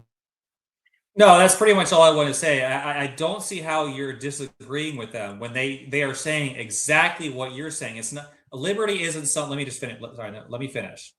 Liberty isn't something the government says, "Oh, you have this liberty, but we'll take it away from you when when we feel like it's the right thing to do." No, what they're saying is when things that are actually rights, it's not something the government grants you. It's something that you have as a result of being part of this creation. It's part of your nature as a human being. All right, go ahead. And this document is simply recognizing it.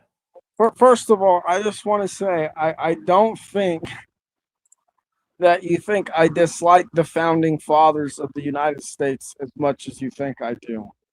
I think that they were okay as far as world leaders go.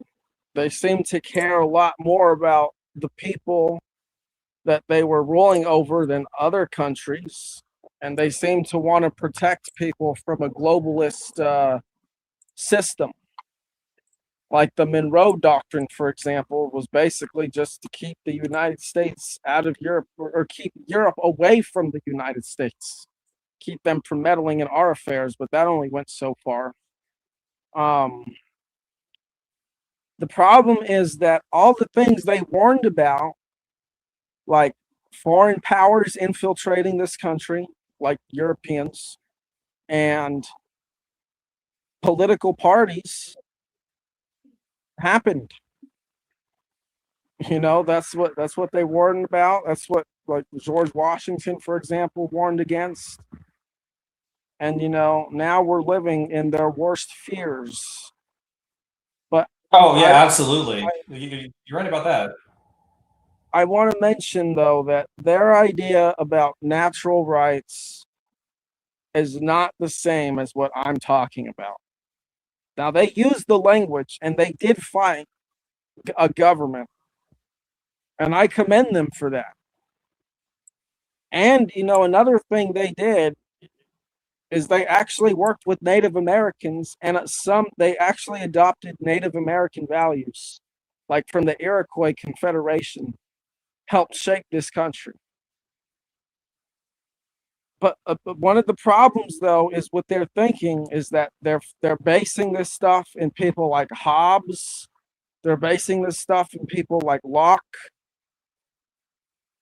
who basically advocate for a social contract theory, which is no different from, it's basically like a Platonic way of justifying philosopher kings, because now you're saying that people need to have some sort of agreement to give up themselves power over to people to protect them from the chaos of the world. When, as I stated before, it's up to each individual to tame the chaos of the world in their own way by making the choices in their lives the best way they can. And the moment that you try and step in with a social contract that limits the potential of each person, you're basically saying that you know more than God, or you're more than God. A social contract exists to prevent people from violating people's natural rights, because we just keep hitting the same roadblock. There needs to be an established. It's like when it comes to morality and ethics, you know, it's almost like the laws of physics. Like the law of gravity is what it is, and no one's gonna violate it. Well, the laws of ethics, the laws of nature, as you know, as you call them, we need something that says this is what they are, and if you don't behave this way, then I connect natural law to physics. Those 4 principles I was talking about pretty much perfectly align with Maxwell's equations of electricity and magnetism. We just take the first 2, for example. The first equation of Gauss's law of electricity just basically says you have a contained space, and within this contained space, you have a certain amount of electricity. And this electricity is either expanding or reducing itself as a positive or negative charge. But the charge belongs entirely to this space. So this means that all the energy that comes from this space belongs entirely to this space. And how this relates to the principle of self-responsibility is that you, as a human being, your temple, your body is a space which houses the essence, which is the light that God speaks about when he says, let there be light. And light is electromagnetism. So your body is literally a temple for the energy of one of the most foundational equations of physics. And you are responsible entirely for how you use that energy in the world. So there's one example right there of how we can look to physics. How do you deal with? Yeah, but there's all, even in the animal world, you know, there's hierarchies, and there's societal orders. They operate together. There's systems, and mammals, even in insects, you see it. They have to work together. Okay, they have to create societies. All right, and you can talk about how everyone's an individual, everyone's making their own choice. Okay, that no one's disagreeing with that. We have to build a system. It's like everyone can just go out and just, all right, there's a giant field out there. Everyone go build your own hut, like a Survivor or something, or Naked and Alone or whatever.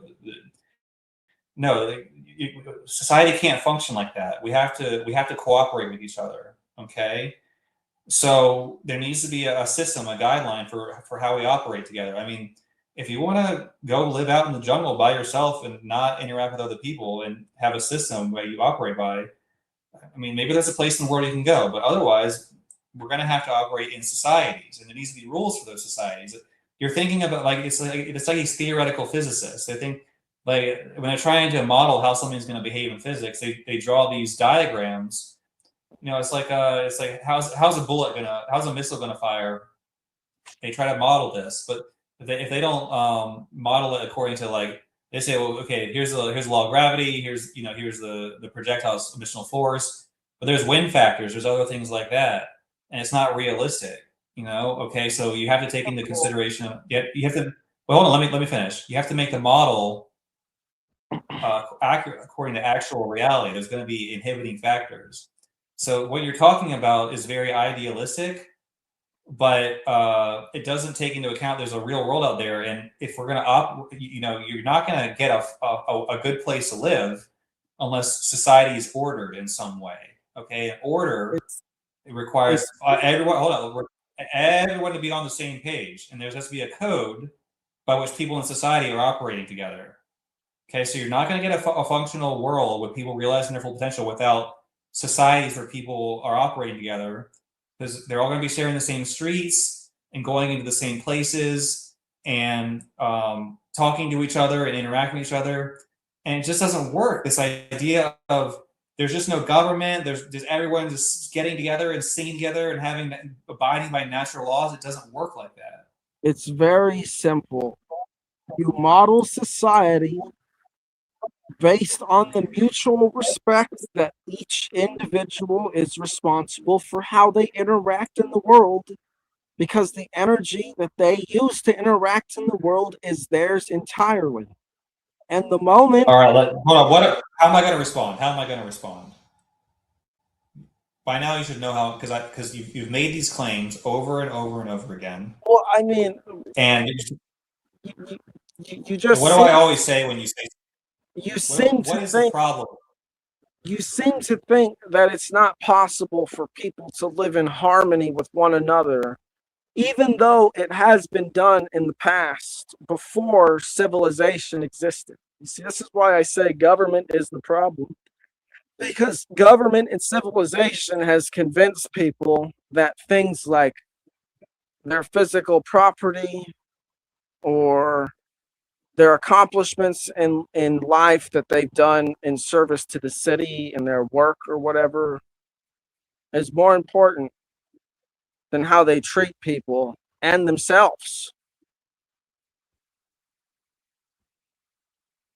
If you can reinstall respect, if you can get people to respect each other and nature around them as much as the ancient ancestors did, then we wouldn't need to coerce everyone into behaving a certain way. Okay. Well, hold on. Number one, people would respect themselves enough to respect other people. And number two, people would not be as fearful of potentially bad people. There would be less fear. All right. So in the meantime, while we're working to this world where everyone respects each other, what do we do in a world where a lot of people don't do that? That's the problem. I'm not saying it would be nice to live in a world where everyone lived in harmony, and maybe it was a reality in these pre-existent societies and civilizations, prehistory or whatever. But that's not the world we currently live in. So right now we need a system that works according to the current environment. And your system really doesn't work. It really doesn't.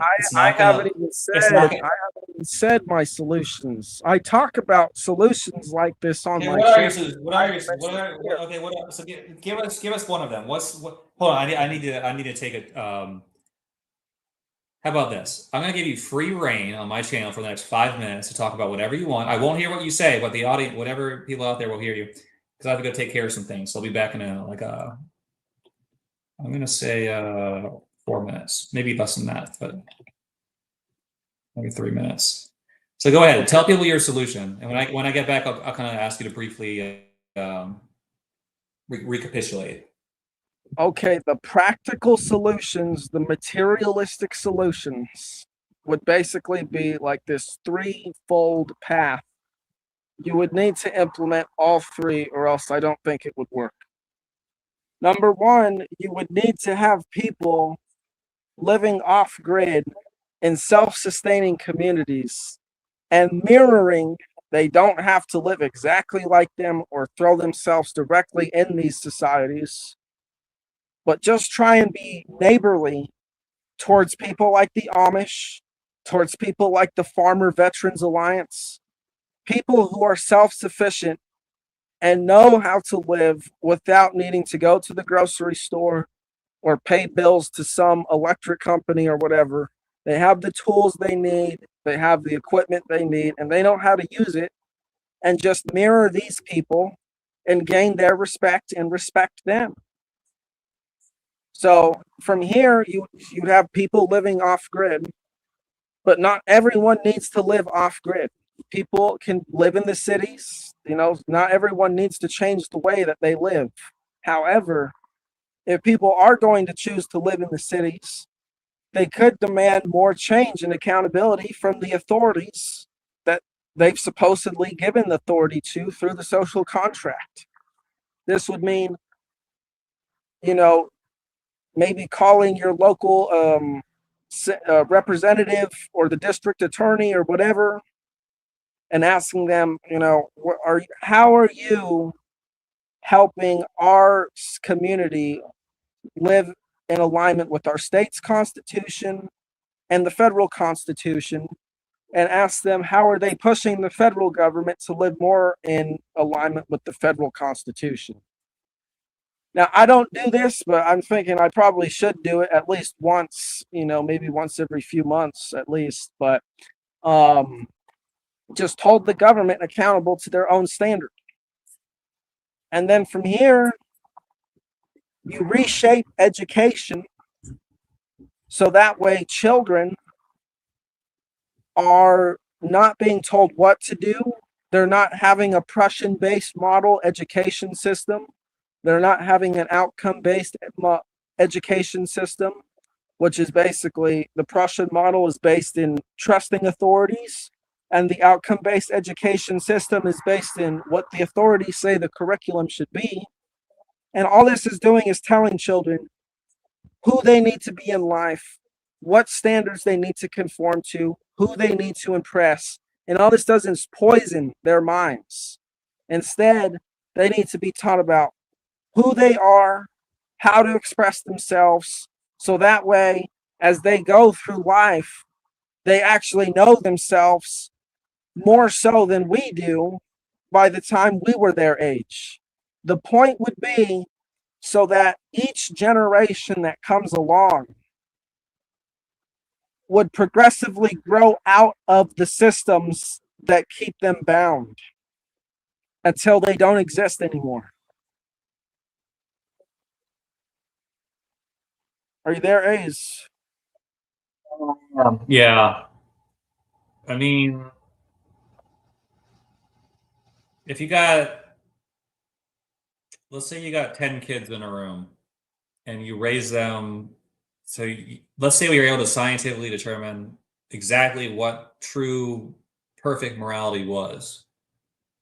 Even if you just had 10 kids, you couldn't train them, all 10 of them, to be perfect people. They're going to have flaws. They're going to be fighting over the girl or whatever. You're going to have to figure out, you're going to have their own passions of the flesh, their own ambitions. Some of them are going to want to accumulate more wealth than others. Some of them are going to want to steal the wealth of the people who are most successful. you act like you just teach people and they just do these things.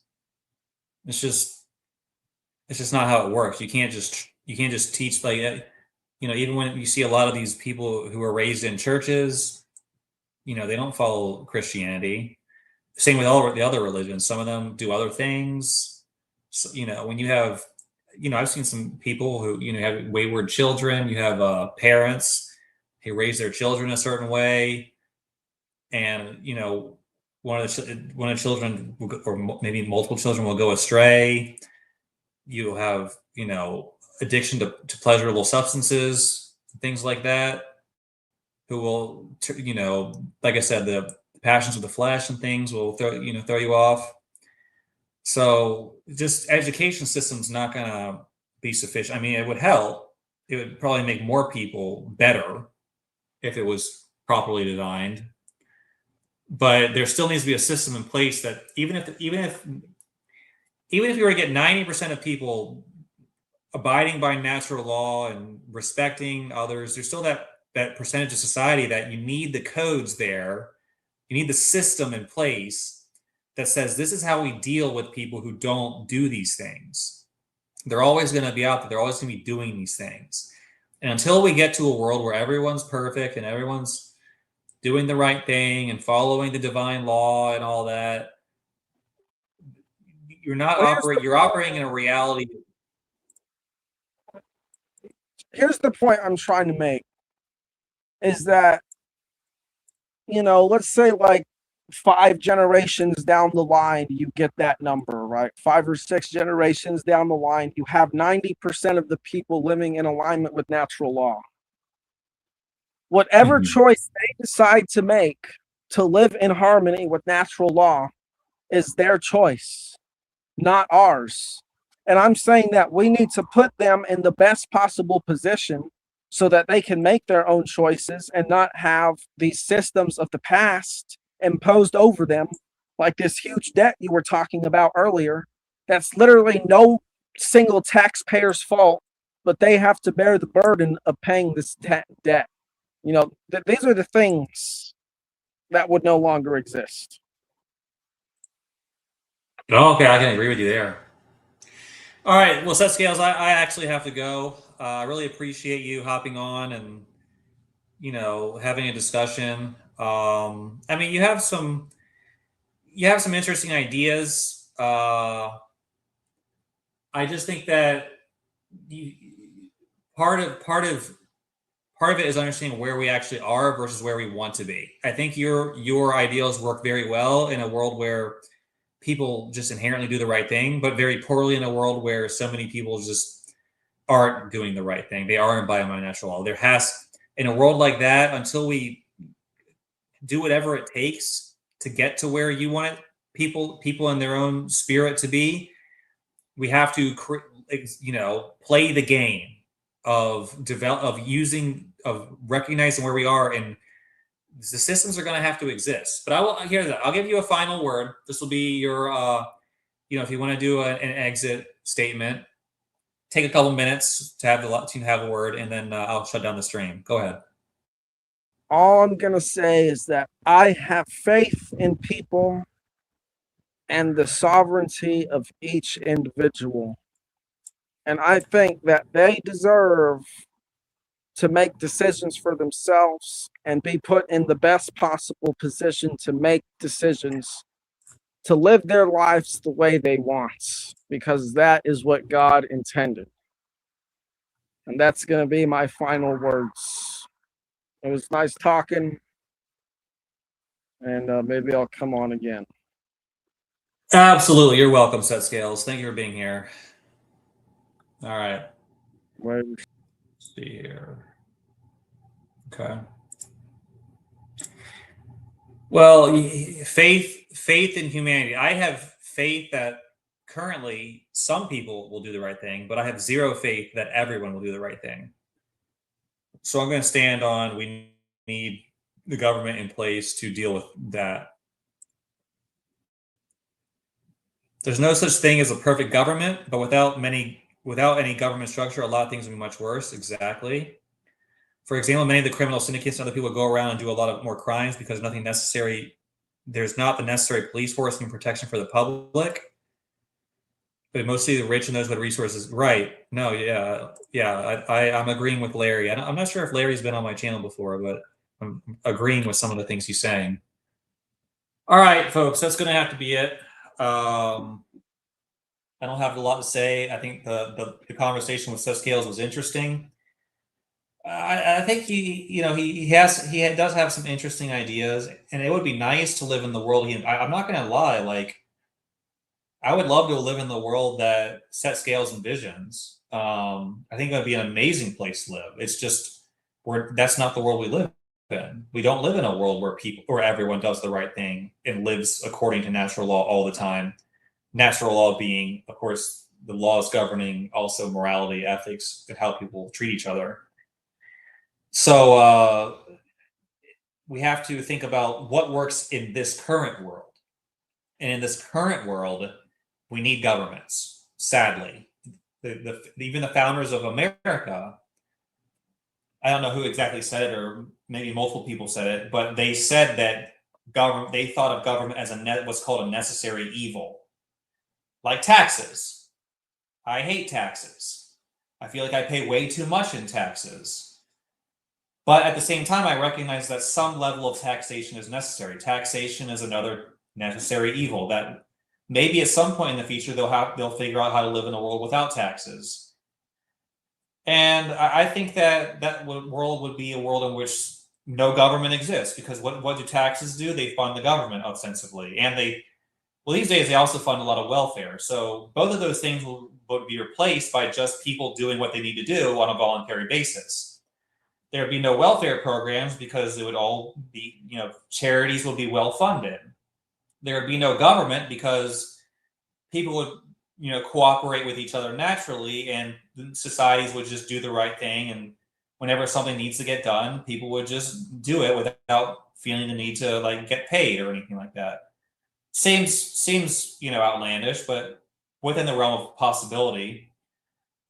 So yeah, in a perfect world, taxes and government wouldn't exist. But in a perfect world, right now we don't live in a perfect world. We kind of need those things to some extent.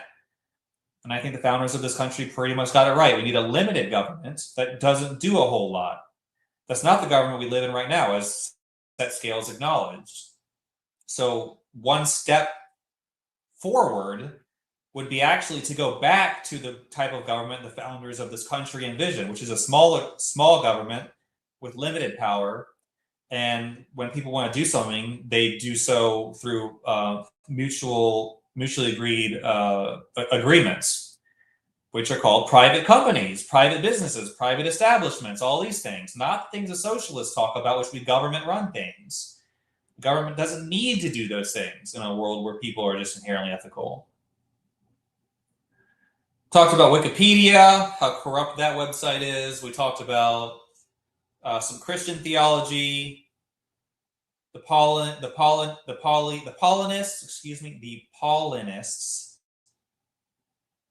and how they corrupt everything. We talked about evolution, some new discoveries that are creating problems for evolutionary theory and how it has been presented in the past. And we talked about political theory, the socialists in this country and things like that. So I hope everyone enjoyed. Again, I was hoping for more interaction with members of the community, or whatever you want to call it, or just whoever might be listening. But it's up to people's choice, and maybe we'll get more in a future episode. But for now, for everyone who joined, watched, contributed, thank you. God bless.